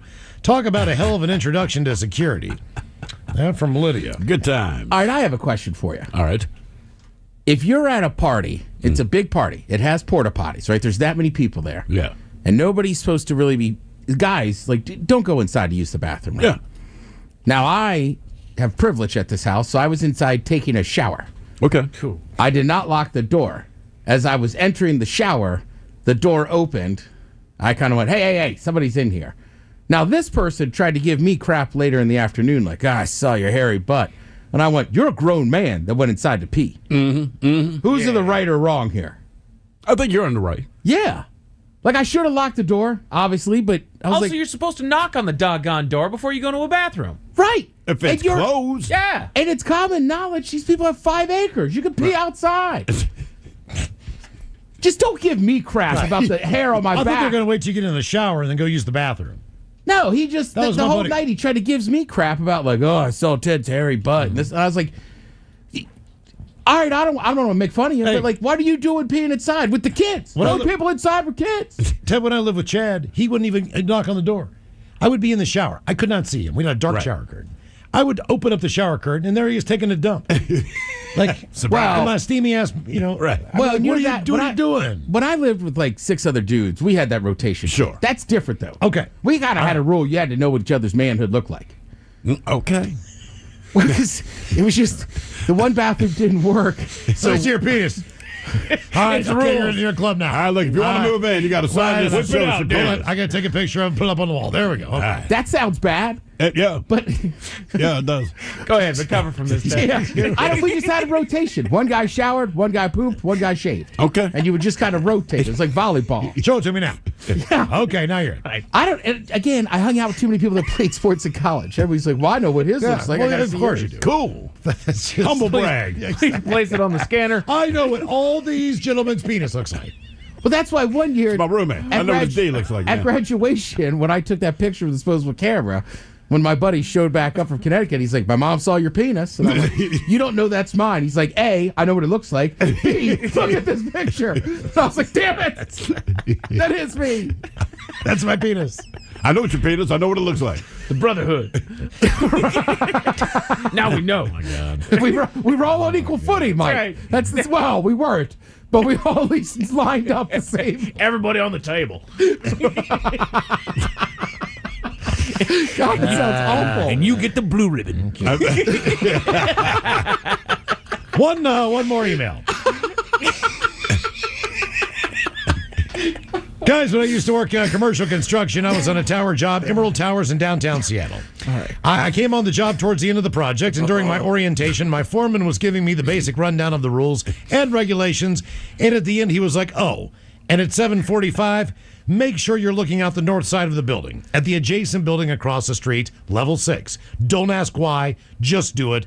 So around 7:40, I noticed just about every worker on the site was piling over to the north side of the building, directing all their attention to the 6th level area at the building across the way.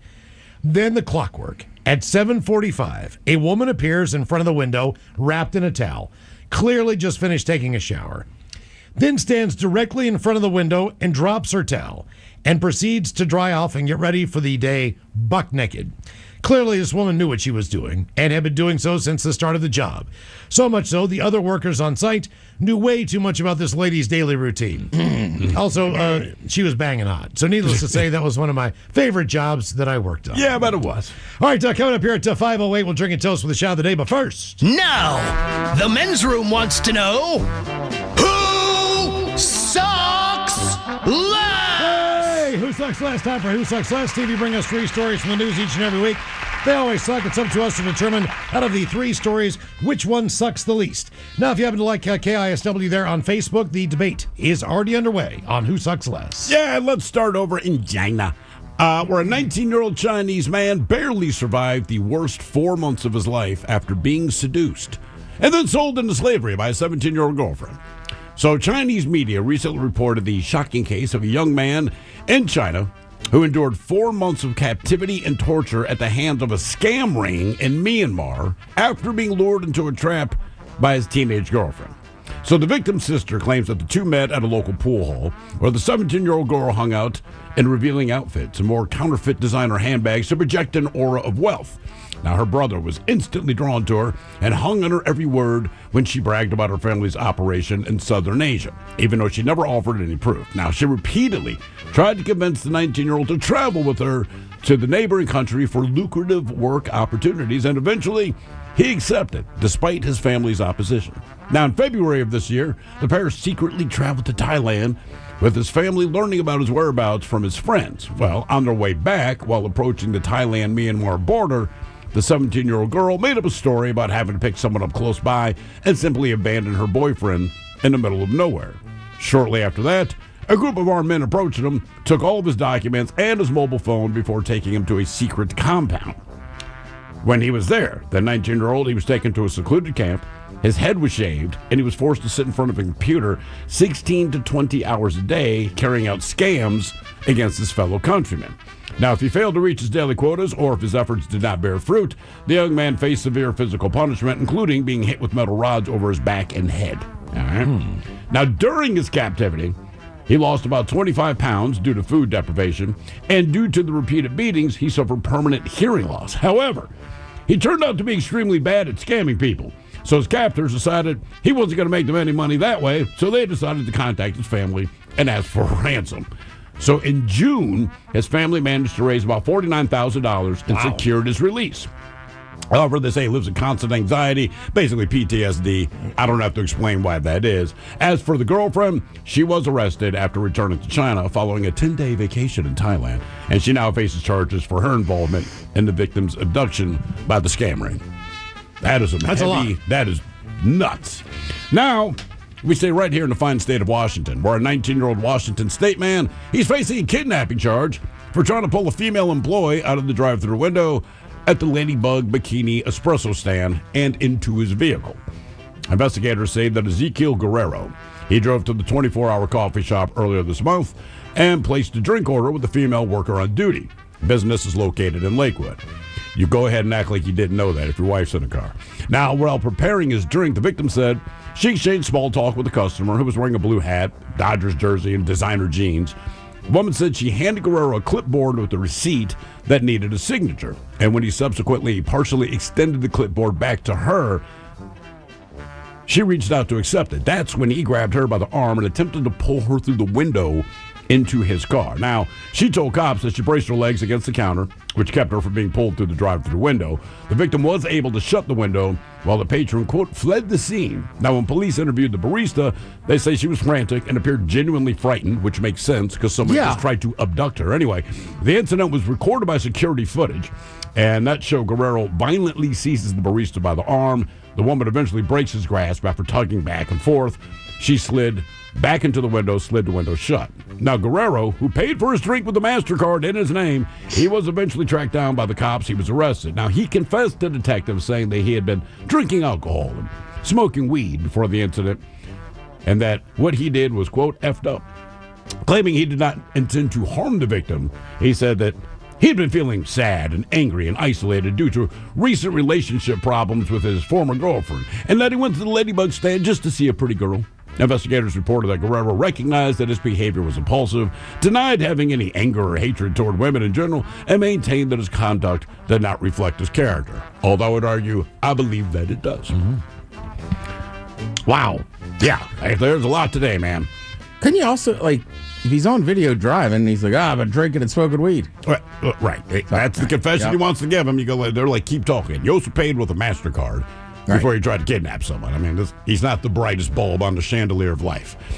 Now we have a 45-year-old man from Wisconsin. He was in court this week after he faked his own death, abandoned his wife and 3 kids, and then fled the country to go be with his mistress in Eastern Europe.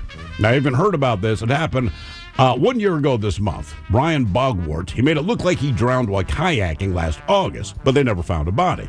He staged his kayak in a lake, paddled an inflatable raft to shore, rode 70 miles on an e-bike, took a bus to Detroit, then took another bus to Toronto, hopped on 3 flights to Paris, Asia, and then back to Europe.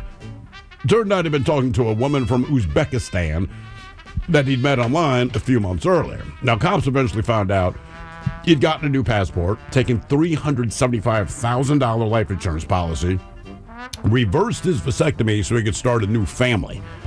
Well, they finally tracked him down in Georgia, as in the country, not the state, then got him back to the U.S. and charged him with obstruction. Now, Wisconsin does not have a specific charge for faking your own death.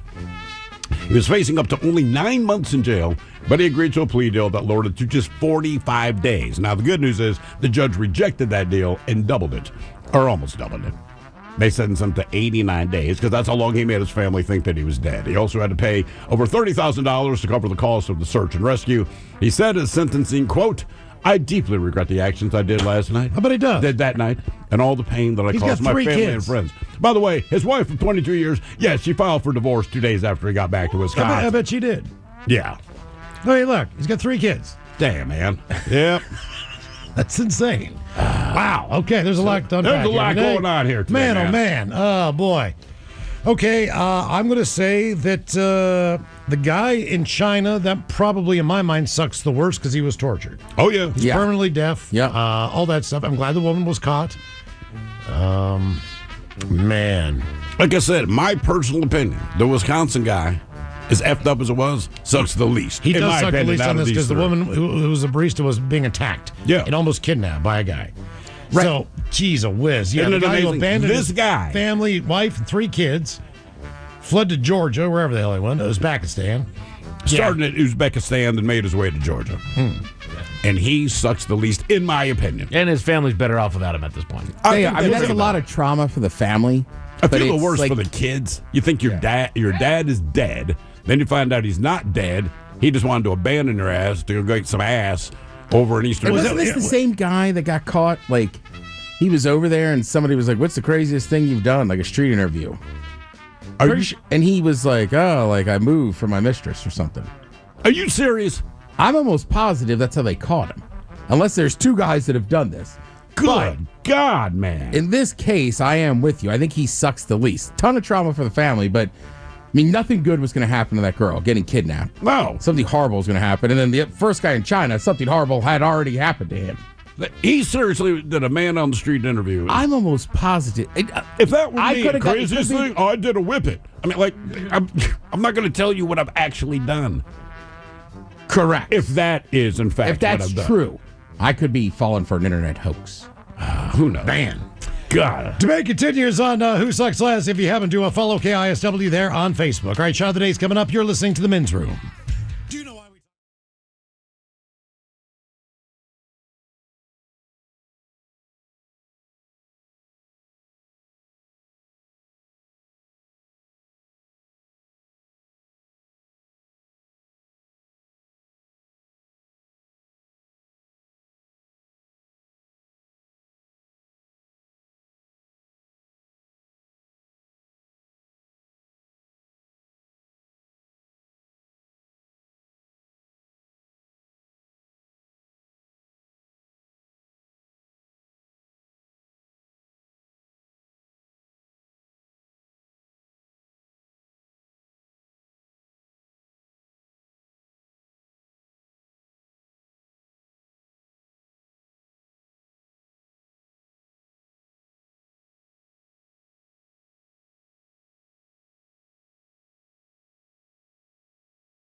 KSW. The men's room returns with Miles and Thrill.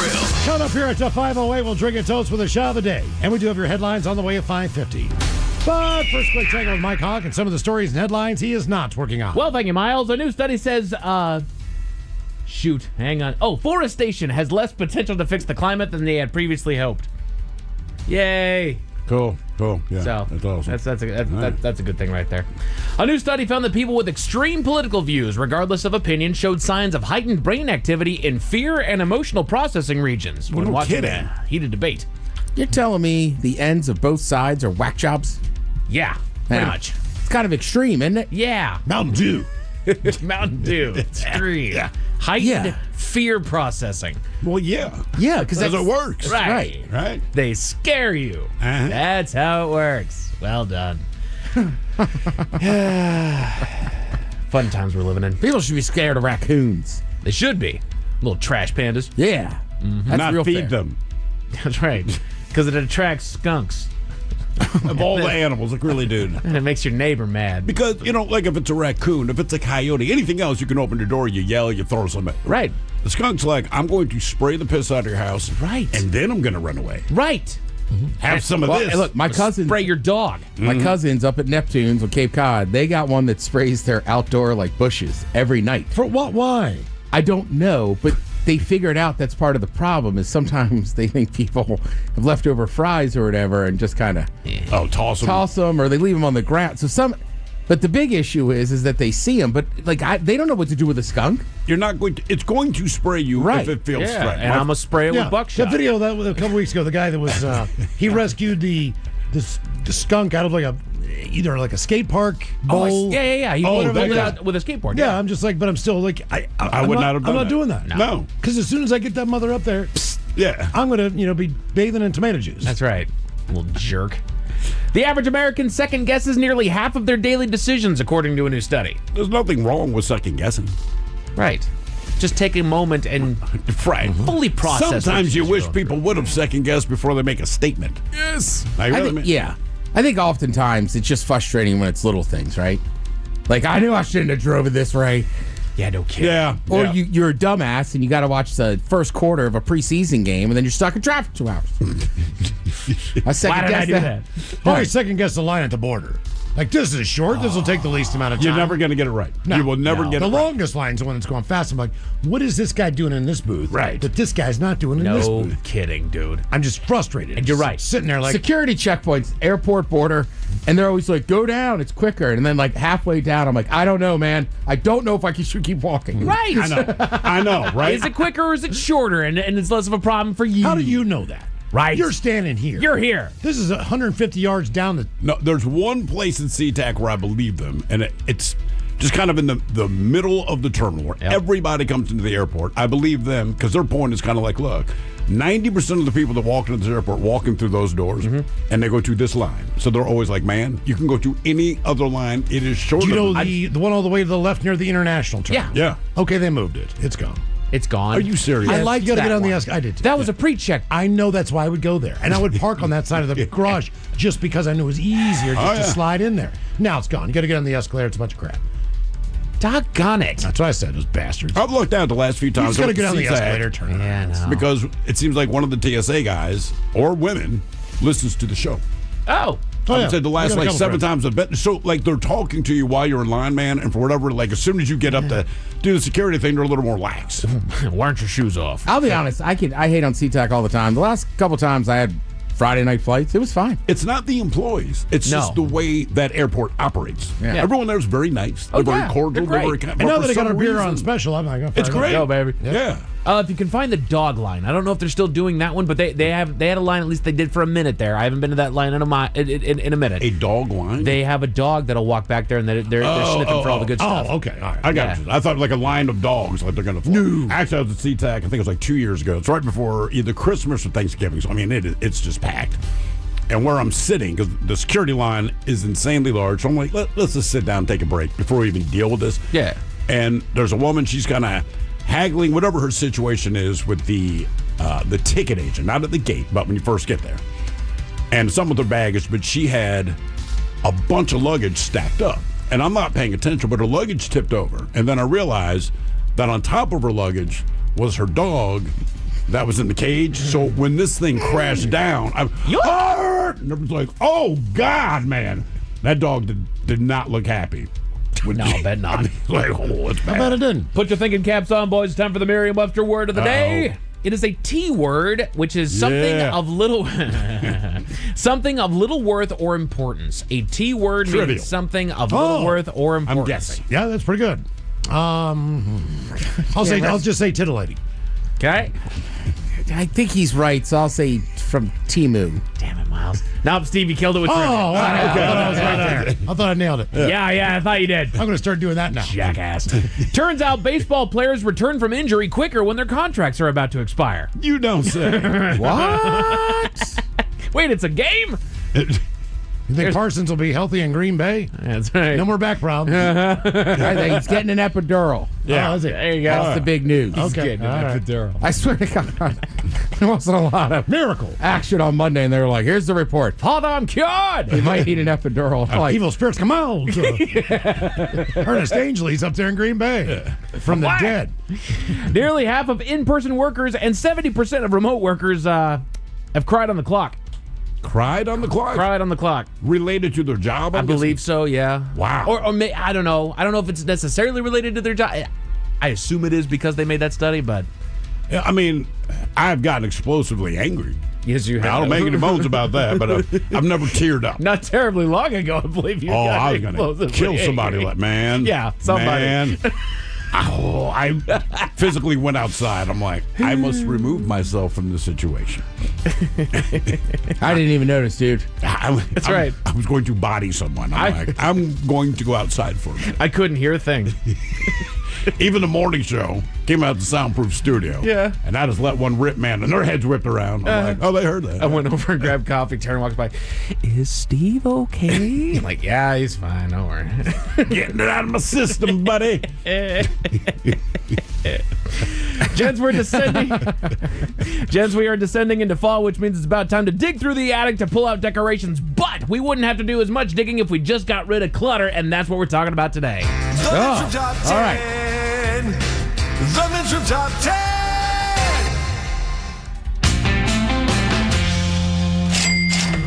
So these are things a professional organizer would throw away if they went through your home. Sorry, my finger slipped. My apologies. That's weird stuff happens there. Things that a professional organizer would throw out of your homes. I'm going to run down a list of the things, and we're going to see if you guys know that you have this somewhere in your home. Okay. All right. Do you have worn-out grilling gadgets? Worn out? No. Bent marshmallow skewers, rusted no, pizza tray. They would suggest tossing those along with anything shedding bristles, like a baster or cleaning brushes. Anything like that you guys got laying around? No. Just go ahead and check me off for the list. Just check you off the list. I got one sitting outside. I go, why don't I? And I look at it and go, why don't I throw that away? It's not going to do it. Old outdoor games and pool toys. No. I do have an outdoor game that I haven't pulled out yet. I should have this summer, but I'm ready to. I got a ball bag, baseball glove. So do I. I call it testicles. You know, softball, can of tennis balls, tennis racket. I have two wacky noodles, but they're in my closet. In case, Wacky noodles. Wacky noodles. What do you have, wacky noodles? well, that's the proper name for a pool noodle. Well, I know that. Is that really is the for a proper name? 5-gallon bucket so you can poop in it? Camping? No, man, it's so when you go in a pool. Oh. And When the pool vagrants did work, I used them in the pool. You take them like if somebody's got a pool. You take them, you just throw them in the car with you? Yeah, there's one in my trunk too. Yeah, boy. But I am also the clutter guy of this show, so that's not a good thing. They say swimsuits and summer outfits. Say goodbye to that firework-themed T-shirt you never put on and those 2 sizes too small swimsuit cover-up. Want to donate your clothes? Just fill it back with items that you don't wear and schedule them to be. I go to Goodwill quite a bit. Yeah. Yeah, I'm due for a run. Yeah, I might wear this. No, you won't. I know. I really like this shirt, but you You don't haven't wear worn it it in anymore. 5 years. Put it next to your grill brush. Again, these are things in your house that a professional organizer would throw out. Rusty patio accessories. Don't have that. Don't have that. Burnt out strands of patio lights are not enchanting. They need to go. Many home improvement stores will accept them for recycling, actually, if that's what you want to do there. They say broken sandals. I'm sorry. What? All right, I'm not guilty of that one. The time has come to throw away the flip-flops with the snap toe peg and the sandals with the uncomfortable strap or broken buckle. They don't cost enough. Once where you it's blow, worth, quote once you unquote, blow a repairing it. flip flop out, it's done. I will say, kind of adjacent to that, I recently finally accepted that I was not going to sew on buttons of shirts that had popped off. Yeah. You know, because I Were kept you them saving the button bags? I save the button bags. I do. Oh, that's a waste. I say because my wife will do it. I know that I will not. In fact, I don't care whether she does or not, but she can't take it. Gotcha. God damn it, I'm sewing the button. I'm like, okay, man. You know. I'm not going to lie. I kept those things because it was like, I can give them to my mom and then she can fix them, but that's out the window now. Oh, damn. Wow. All right. Jeez, My mom died to throw away my button. Sorry, did it get dark in here? Wow, My bad. My issue is this summer I bought a new pair of sandals, and Okay. I keep leaving them places. Oh, come on, man. Like places around the house or places Like I like left the bed? them. I left them up at Taryn and Brad's house, and then it took me 3 weeks to get them.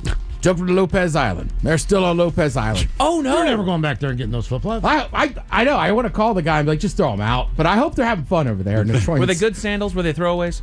No, they were good ones. What's the brand with the little bottle opener in there? Oh, I got a pair of those, man. Yeah. Reef. Yeah. Reef sandals. Have you used the bottle opener? I finally got to use it this year out at the gorge. I haven't, because my thought is like, I'm wearing these. But you and forget then there's you a have bottle. Well, it's not that. I'm walking on these shoes. Do I want to put this nasty ass? Oh, I don't think. I traded a hard seltzer for a Corona with a country gal. She goes, I don't have a bottle opener. I said, no worries. She went, oh, I'm in love. I've been waiting for this moment. Look out. Thank kiss the top. Love you too, Bunny. Things in your house that a professional organizer would throw out: your tattered towels. Don't have those. Yeah, my towels actually are fine. But we have one tattered towel, and that is for the dog when it rains. Which is coming up soon. Also, not bad to have for like a car wash. So That's like when you want exactly to dry right. your car, like I try to keep those in the garage. Yeah. So how older those towels are, maybe I'll find a good use for I'm with you. Gardening supplies, damaged deer fencing, excess planters, expired seed packets. They all need to go. expired seed packets. Yeah, you'd be What's a surprised. seed pack? Seed packets. How can they expire? I mean, at some point you got to They plant them. they dug up heirloom tomatoes. Well, yeah, that's a from good like point. 2,000 years ago in Italy. They found it in a hole in the ground. They planted the damn things and they were sprouting in 3 days. How does a seed die? I don't know. You also should check your seed bags because Every day, animals, buddy. animals might Reach get into down them out as of well. eggs, So- squeeze the seed bag. I like when animals get into my seed bag. Dilapidated door wreaths. I would also say go through all of your holiday stuff and see how much of it you're actually going to keep. I'm thinking about Wife. getting a little autumn wreath. Little autumn wreath. All right. Yeah. Yeah, my wife has the collection of wreaths. If I were in a coma, basically wake me up at my front door and I know at least what season it is based on the wreath that is hanging outside of the door. Nice. Tote bag stash. The free but flimsy bag from the farmer's market should be the first to go, says the professional organizers. Then soft-sided cooler with a tear in the lining, which is not going to keep anything cold. Finally, weed out the tote bags that you never reach for, including the one with the broken strap that you keep saying that you'll repair. I got a bag full of bags, but they're not tote bags.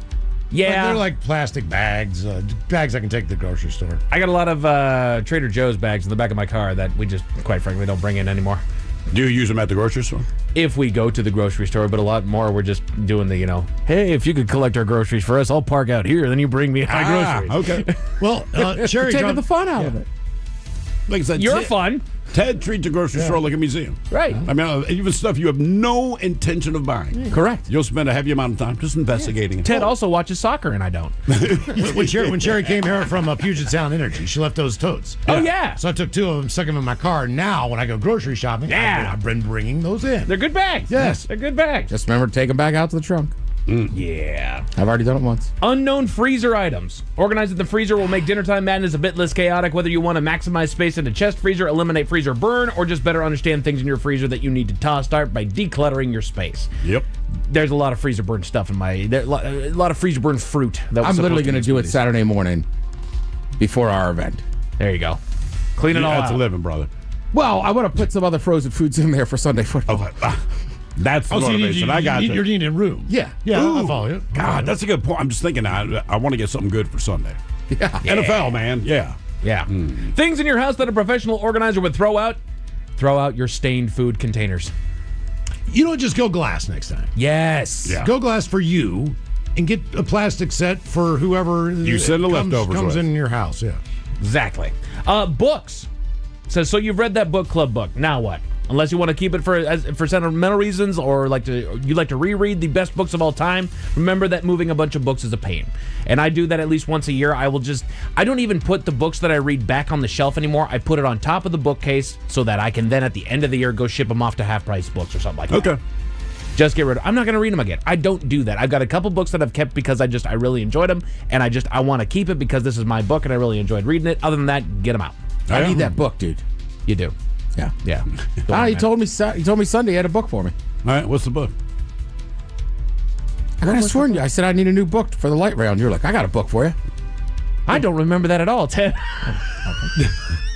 This is awkward. I mean, Mike I'll does bring not you have a one. book. I've got a couple, so I'll bring you some good stuff. I mean, I've got recommendations. Pressure's on, dude. I got it, man. Owner's manuals. Toss the instruction booklets that go with things that you no longer own on the owner's manual for the TV that you had 10 years ago. I don't know that I ever think look at that's- owner's yeah. manuals anyway. Pretty good idea. Correct. I'm with Although, you. man, like certain things, I don't know what my microwave can really do.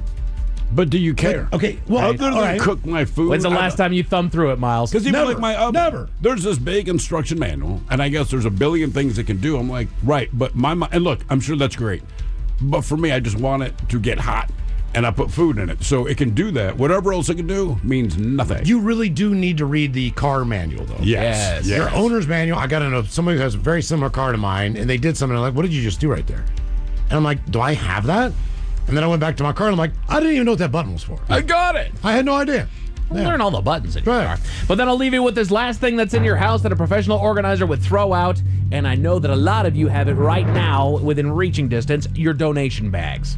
Did you forget about that bag of clothing donation that's been riding in the trunk of your car for the last month? Oh, Time to drop it off. I did not forget. It's just sitting behind the sofa in the living room. And somehow, anytime I bring it up, it's just not the right time That's to right. go.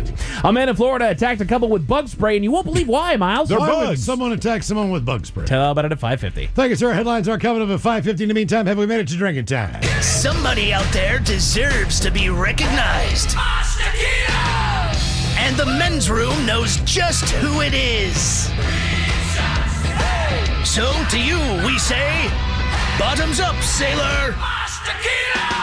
You're the toast of our shot of the day. Drink time it is, and as usual, we head to the drink desk and Steve a Thrill Hill to find out who we're toasting. Yes, indeed. And today we toast an unidentified man from San Antonio, Texas. Yes, indeed. Now, today's honoree snuck into a restaurant kitchen and stole multiple racks of ribs. Oh. Look, I mean, I can't condone crime, but also if you've been to Texas and you like ribs, I understand his motivation. By the way, the ribs, they were already cooked. So what did he do? He stuffed them under his shirt and simply walked out. Now, the police were called, and they very easily tracked the man down. By following the trail of sauce and grease, they dripped to the ground all the way to his house. Those are good ribs. And he's like, how did you find me? mean- They're like, bro, there is a trail of grease and sauce from the restaurant. They know the exact route he took. That's tough to steal them from a restaurant. Yeah, they said he snuck into the kitchen. I don't know why you put him under your shirt. I feel like if you snuck in, just grab him and leave. But anyway, yeah, had him under his shirt. All the grease and sauce leaked out, and they're like, we followed the sauce, brother. Did he eat them first? It did not say. Damn it. I was thinking he'd follow the trail of bones. I think he's just eating them on the Yeah, way. just take a little third off there. I don't think I'd have made it home. They're so good, and they smell That's so what I'm good. saying, you're under I'm your eating shirt. a few on the way, man. But anyway, we pour this booze, and we drink this booze because we think it's yummy. Yummy. So over the tongue and down the throat to party in our tummies. Down the hola bichola. All right, it's going to get tested on the line for Profile This now. 206-803-ROCK. Profile This is next. Okay, what happens when you get hit in a crash? You deserve an advocate. Come on.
KSW.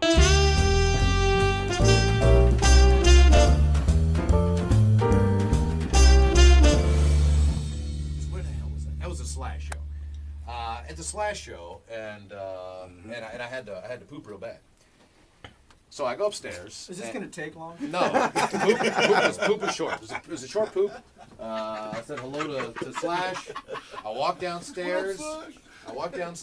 And, What up, Slash? Love to talk. Got to poop. This was as a fan, this is a goddamn bizarre experience. So give me a break here. So I walk downstairs, and there, at the bar, talking to Ryan Castle, a member of Alice in Chains, I'll just say. Jerry Cantrell's there. So I'm like, holy Christ, man! I just said hi to Slash, and I took a poop, and now I walk downstairs, and there's Jerry Cantrell, and then all. You make it sound like you pooped Jerry Cantrell out of I here. pooped in between Slash and Jerry Cantrell. Then I came down, and I'm going out in the crowd. I'm like, holy Christ, there's Michael Whip Wilton. So within like 5 minutes, I talked to 3 great guitarists, and so then all of a sudden I said, all right. So we start talking and hanging out. We get a little bit more beers in us. Tell him what you asked Jerry. And Whip says, I said, this is a classic. I said, hey man, you gonna have any of the just really nice, dark, slow kind of my kind of? He's like, hey F-head, it's me. I was like, okay. That's what I write. But we started. Sounds like a poop orgy. Yeah. So then I find out. You say I pooped between Slash and Jerry Cantrell. I find out that Michael Whip Wilton golfs, and I'm pretty fired up about this because I like to golf and I don't get out much, and he starts talking all kinds of crap. Captain Country Club over there. So he says one day we'll get together. Did you join that country club, by the way? Not yet. Oh, come on. Can you get me on? You have to be good. Okay, all right. $5 a hole. You got $5? So we're having a putt off right now because you refused. And I texted you. Pressure's on. I even tweeted at you. Are you being serious or are you being the rock star? Is that where we've come now? I even tweeted at you, man. I tweeted at you. I emailed you. I texted you. I did everything. And lo and behold. Twitter Whip? Yeah, it was his real Twitter. 40 Cheat jerk. It's some random guy. You get 2 putts. 2 putts. And what are you putting into? Huh? Parker. We're putting into Parker. Oh, don't get me started on that one. Smiling way, guys. All right, now here you go. Am I in the way? Now, Wilton told me $5 a hole. He's the greatest golfer ever. So we have taken an 8-ounce glass, turned it on its side, and that is your hole, correct? That's right. You got 2 shots at the glass. Putt number 1, Michael Whipwilton on the green. Text the men's room at 206-803-ROCK. TV Time with Ted brought to you by Xfinity. Give them a call, 1-800-XFINITY. The men's room presents Profile This. Hey, Steve Hill. Yeah. Could you please tell me how Profile This is played? Yes, I can, Miles. It's a simple game where we share with you a real-life news story. Something that happened right here on planet Earth. Earth. And as you listen to the story, based on the stereotypes you believe to be true of people and the decisions that people make, we'll ask you what it is you think makes the story a story. Hello, Nick, with the big old welcome to the men's room. Hola. All right, Nick, with the big old, you understand how this here game is played? Yes. Fantastic. You have your choice of one of 3 stories today. Today we offer you the wonderful world of drugs. We have Animalized This, where you guess the animal responsible for causing the problem. And finally today, License to Spill, where you guess the substance responsible for creating the mess. You know, I almost hit a squirrel on the way to work today, so let's go animals. Can't believe you saw a squirrel on Nick, the way to did work. he do the squirrel dance? Almost The hit one. indecisive dance. It totally did, yeah. Okay. It, last second got out of the way. It's like, dude, make a decision, man. Just make a decision. Go to one side of the street or the other, because we're going to run you over. That's why they never get married. They can't make a decision. That's it. I don't know what I want to do. That's a true thing, by the way, Nick. You ever seen a married squirrel? No, you haven't. There's your proof. Never have. All right, Nick, here is Keep your all story. these nuts for myself. Or do I give them away? You don't want to lose all your nuts, though. Nah. If you get married, it could happen. Oh, yeah. All right, it has happened again. It has happened again an animal seen wandering for days in Pennsylvania with its head stuck in a large plastic jar. Come on. I want to say the other one was in Pennsylvania as well. Anyway, it has now been freed of the snack container and is being treated by a veterinarian.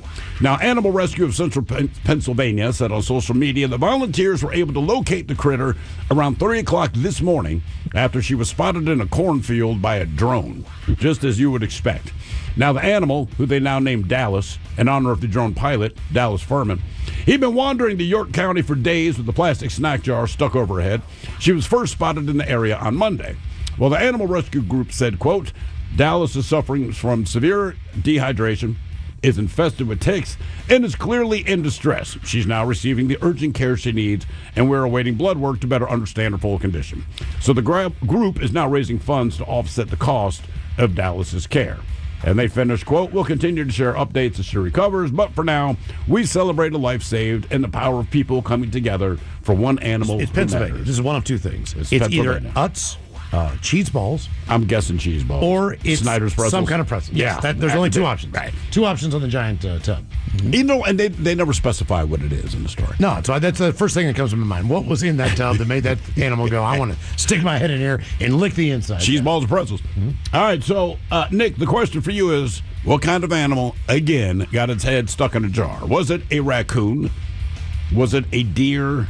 Was it a dog? Or was it a fox? Raccoon, deer, dog, or fox? What got its head stuck in a delicious container?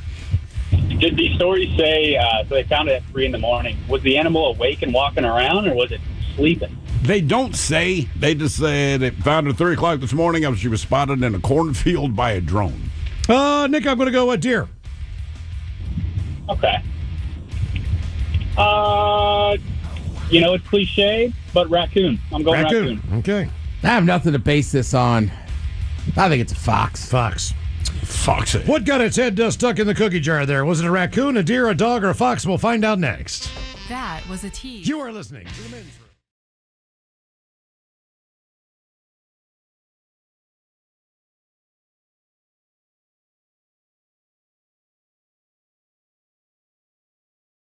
Oh. Okay, wait. Little fade there. Not even close. I think the floor is not level. Oh, just missed off the glass. So sorry. Let me see them balls, Todd. This is all right. Here it. Men's Room Challenge. Purse of $5.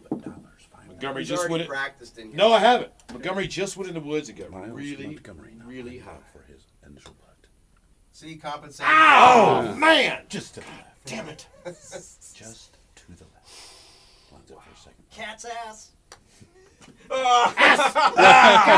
Damn it! All right, you win. Closer to the pin. Thanks for sharing that Poop Palooza story. Absolutely, yeah, it was fantastic. It was You wanna hear it I again? get to meet my three favorite guitarists and then take a poop.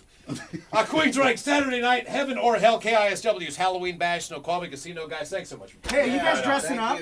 Are you guys dressing up? This was my idea, man, and we played the last couple of Halloweens there, and everyone dresses up. So last year I went there and I had, in my mind, I was Apollo Creed. All right, so I ordered the boxing shorts, for the Rocky and all that, and I'm walking down the hall, and this black security guard's like, "My man, Curly from the Harlem Globetrotters." So I decided that I'm not going to do it. Although my other idea this year, I decided I'm going to get a turtleneck and dress as my own penis. When you got a shaved head, it's just that easy. Oh my goodness. So that's my plan, man. Oh, you'll get it. I'll show you both later. Queensrÿche New Original, Saturday night, Snoqualmie Casino 10, and we made it to drinking time.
Century rolls on. You're listening to The Men's Room with Miles and Thrill. 99.9 KISW. Once again, Animalize this. Once again, an animal with a plastic jug of snacks stuck on its head. Was it a raccoon, a deer, a dog, or a fox? And Nick, that is a question that we posed to you. Let us start with D-Ted Smith.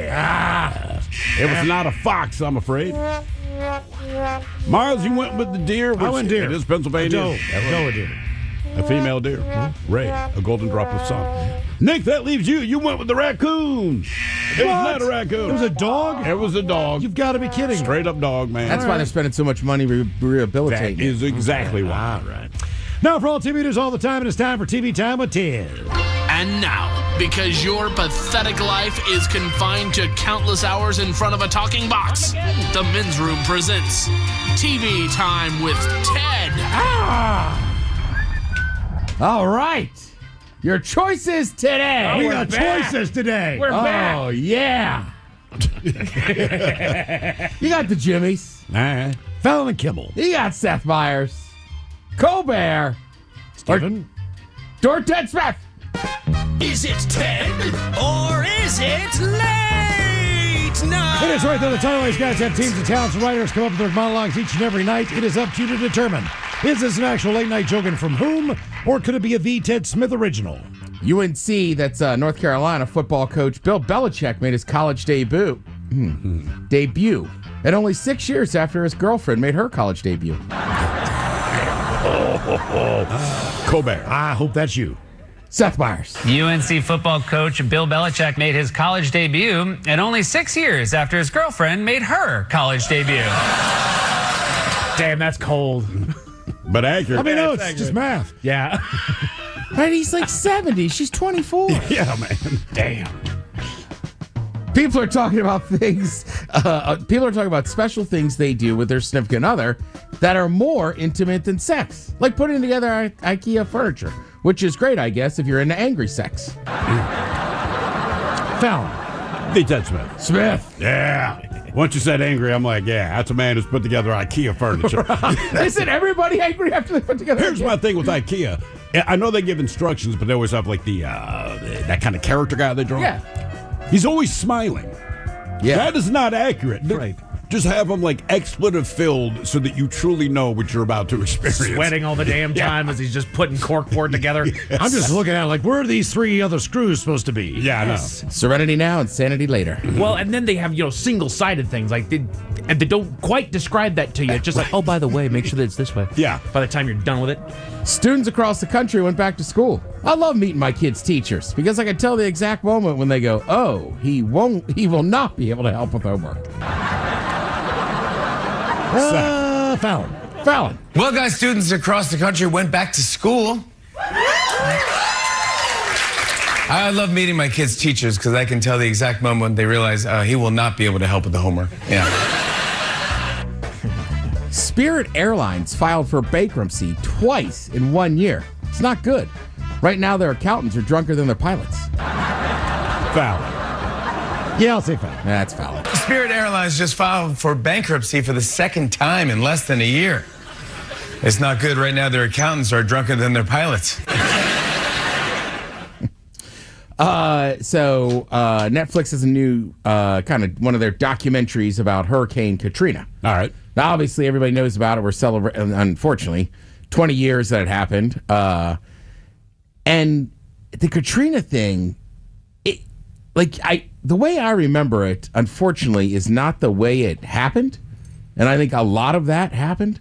So yeah, there's different descriptions. I didn't watch the thing on Netflix, but there's a show on NBC now, like Surviving Katrina or something like that. Well, they do different things each week. They did the Concordia thing this past Monday or whatever it was, but they did Katrina.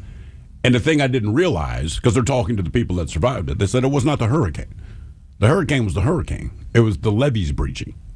Okay, so that's a big part of this too, right? Yeah.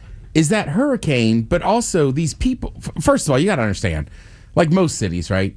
That Ninth Ward, right, is poor. Yeah. Right. And granted, it's New Orleans is a black city, but that was specifically like broke ass. Yeah. Right, and that's where all the most black people lived.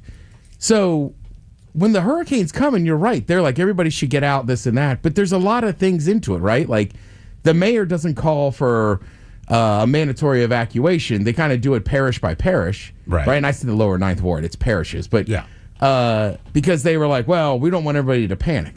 So they're already kind of making mistakes. Then people do go to the Superdome, right? Some people, and then also you got to keep in mind, I know this from living in Maryland. We don't get hit a ton in Maryland.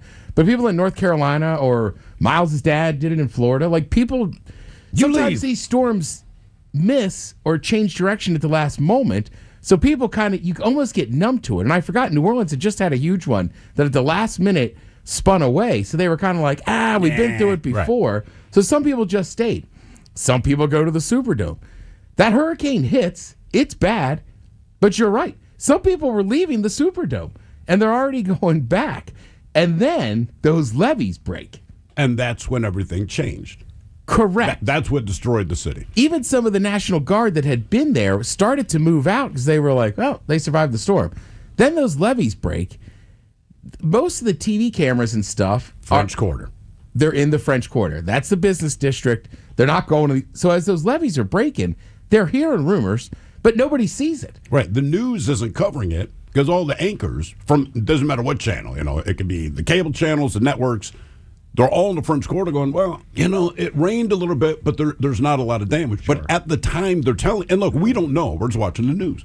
But as they're telling us this, the levees have now breached, and they don't realize, like, people are getting wiped off the face of the earth. Damn. Correct. And it's a bayou.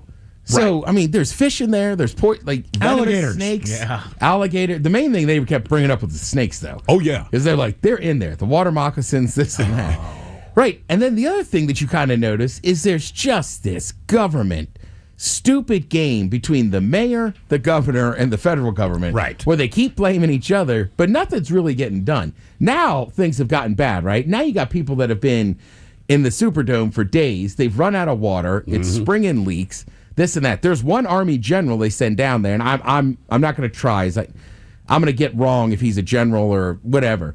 But he finally shows up. So now at this point, too, the only thing you see on TV is people looting. Well, looting's what you call it. They need food and water. Right. Right? They need stuff to drink. So, like, a lot of it isn't looting. It's just like, hey, we need to go get this stuff. What would you do? Right. So I'm now it's turned in, and they have news anchors on there like, look, we were just as guilty. Now the Army comes back, but they're on like we got to stop crime mission. Finally, this one general shows up, and he's like, when he sees sling your weapons, stop pointing them at people. We got to help these people. But it's almost it's wild. And when you see look, you could blame Brownie, you could blame, but like I blame them all. And that general is the only one that seems to have his head on straight during this whole thing. Didn't Bush wait till like a week later to fly over? Well, he flew over, didn't land, and then when he went there, he only went to Alabama. He didn't go to New York. Right. But that's the thing. And then he's famous for saying, "You're doing a great job, Brownie." This guy is the head of FEMA. Before that, he was the head of an equestrian association, and they basically impeached him from that. So this guy doesn't really know what he's doing. And the mayor and governor have this old, D-swinging contest over who's going to do this and do that. I mean, it is just a cluster F. It is. If you've ever seen one. But sadly, like, people are dying and the conditions are awful. But it's just amazing how it just got sensationalized and people were like, did you hear? And then by the time everybody realizes what's really happening, this is a tragedy in our own country. Like, we need to get down there and help these people. Oh, yeah. But yeah, a very good watch, very interesting. You're just like... It does open your eyes a lot. And like I said, I didn't even see that one. I saw a different thing. But in the end, the story's the same. Where somebody, like you said, some guy from the military is finally like, we did a flyover, and he's like, holy ass, right? Because he has a bird's eye view of the levees breach, and he's like, the city is literally underwater, man. Yeah. And he was kind of the guy that snapped everyone, like you said, quit swinging your D's for a second, man. Like, you guys don't understand what's going on. And communication had been cut, so it's not like people could even really tell you. Right, so now we're getting to like the third part is when some people are finally getting out, they're putting them on buses, but then all of a sudden, you're at Houston or somewhere else. Now look, there's a lot of people who weren't nearly that broke, who drove to other places and stayed in hotels. But a lot of these people just don't have the means. Now all of a sudden you're in Houston. That's going to be the third episode, I think. It's like, now they're just displaced. It's like, well, what do we do now? Well, a lot of people left and never went back. Sure. Correct. Yeah. Also, Mike, if you've ever been to New Orleans, there is a staircase. It's about 3 to 4 flights of stairs. Goes straight up a hill. And you walk up those steps and you get to the top, and what do you see? You see a river. And then you look down and you see the city, and you go, oh, man. Yeah, I lived there for a year. Well, it's also Lake Pontchartrain is right there, and then they built all those canals with that levee system. So, I mean, and here's the other thing. I can't blame some of these people, right? You spent your whole life there, and you go, Army Corps engineers built it. I think we're good. Now, they never told them that, like, it's outdated. They showed back up, like, hey, we need to fix this. So after the fact. I mean, New Orleans is just a crazy town to begin with. But I will say, the one thing that's enduring through that is those people are unreal. You know what I mean? At one point in the Superdome, it has gone as bad as it could be. And the one guy goes, we just started marching around and singing. Yeah. The same way they have, they'll have a funeral. Fifth lines at a funeral and stuff. Like, it really makes you like that city. And I think it's awesome. Yeah. I said I lived there for a year. I would not want to live there again, but if you get the chance to visit, go down. All right. I mean, seriously. Eat and just listen to music, because music is literally every frickin' where you go being performed by someone. It's not like they're cranking the radios. I mean, everyone is singing, dancing. Apparently, if you're born in New Orleans, you can play 27 different instruments by the age of 6. At the same time. At the same time. I mean, it's unreal. You can also walk out of a bar with your drink. Yeah. And then walk into another bar. And they'll go, hey, buddy, pull that out. They pull up a chair. Nice. Yeah, you can bring a beer from another place bar. into another bar. If you're a Husky or a Coug fan, right, and you're going to go to LSU to watch them play, all right, you'll have fun. Do what I did. Just go down there to watch them play whoever. Just be a Bayou Bengal for a day. Yeah, have fun. Oh, people were so nice and welcoming. Look, man, so my kid plays volleyball. He's got to go to tournaments. And we met a group of people, another group of parents, and their team is from New Orleans.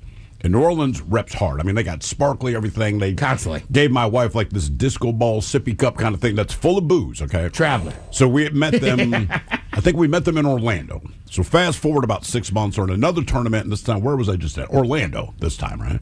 No, Austin is where we met them. We finished up the season in Orlando. Well, they're back. And they're waving me down from the other side of the court, like, hey, we remember you. So we roll up to these people, and again, they got their sequin hats on, and they're real cool. And they're like, do you want a sip? And I'm looking at a water bottle. I'm like, what is it?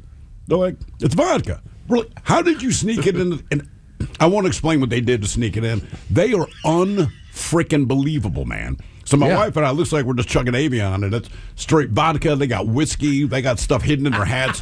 They are, dude, they got beat. They are the coolest freaking people that show up. I went to that LSU game in like 07 or 08. I still text the guy. I tailgated him once. Cody Blue. Hit him up, and he'll be like, Smith boys, what's going on? It's unbelievable. Yeah. Nice. Real quick, also my favorite quote ever. We had to park a mile away. We got to the game 6-7 hours in advance. We were late. A mile from the stadium. I walk back to get beers, walking by a state trooper. I go, it's hot out today. And he goes, not that bad. Where are you from? I go, Seattle. He goes, Pearl Jam and rain. I went, every day, sir. Pearl Jam every day. It's all Pearl Jam and rain. That's what we got out here. Continuing with the SNL stuff. So we said Ben Marshall for the Please Don't Destroy. He got promoted. One of the other guys, but John Higgins is leaving. So basically, we won't see their videos anymore because one of the guys is leaving. Oh, that sucks. I always enjoyed their videos, man. I thought they were funny. They were, and they were so kind of odd just and awkward, weird. and yeah. They'll continue to do stuff, projects outside of SNL now. But yeah, they had the 3 Sad Virgins with Pete Davidson and Taylor Swift. I mean, they had so many good ones. Like I've been talking, season 51 of SNL premieres October 4th. Okay. Yeah, that's what I figured. They always kind of come back in that little time frame right there. Yeah. So that'll be good. I know a lot of people were talking about Liam Neeson and Pamela Anderson. It's not real, guys. Nothing is. What? Yeah, Mike, I know. Damn it. Apparently, Well, it sold the movie. It helped. Yeah. Also, it's believable that Pamela Anderson would like Liam Neeson. Mm-hmm. Yeah. Based on the fact. Dude. No, He's it's a not nice about guy. that. He's going to huge. Supposedly the biggest one in Hollywood. There's more to a person than that. No, but still, you have certain things There's you like Tommy Lee, Jeff Probst, Liam Neeson. Some, Right? These some guys people are boob guys. We were butt guys. We like she was legs. wasn't she also married to Kid Rock for a minute? Was she? Yeah. Sounds like something she would do. Yep. For like a day. Remember, because when he was here, we asked him about that. And he's like, yeah, it was like a month. But he was fine about it. He's like, yeah, we were married for like a month. Damn. That was it. Yeah, basically they knew it's an old Hollywood trick, like act like we're together. It'll sell the movie. I don't know. It didn't make me. I was just like, man, good for Liam Neeson. That's what I thought. So I wanted to believe it. Pamela Anderson's, one of the goats of the game. So, apparently, so is Liam. So as far as blonde women with giant boobs go, if that's what you're into. If that's what you're into, are people not? I mean, hey, different strokes for different folks. See, that's what I'm saying. I think I know what Pam's into. Yeah. That's why I believed it. Tall men. You got episode 4 of South Park tonight over on Comedy Central if you want to check that out. Thank you, Tim. We appreciate it. You're listening to The Men's Room. Here's your beat, Mig.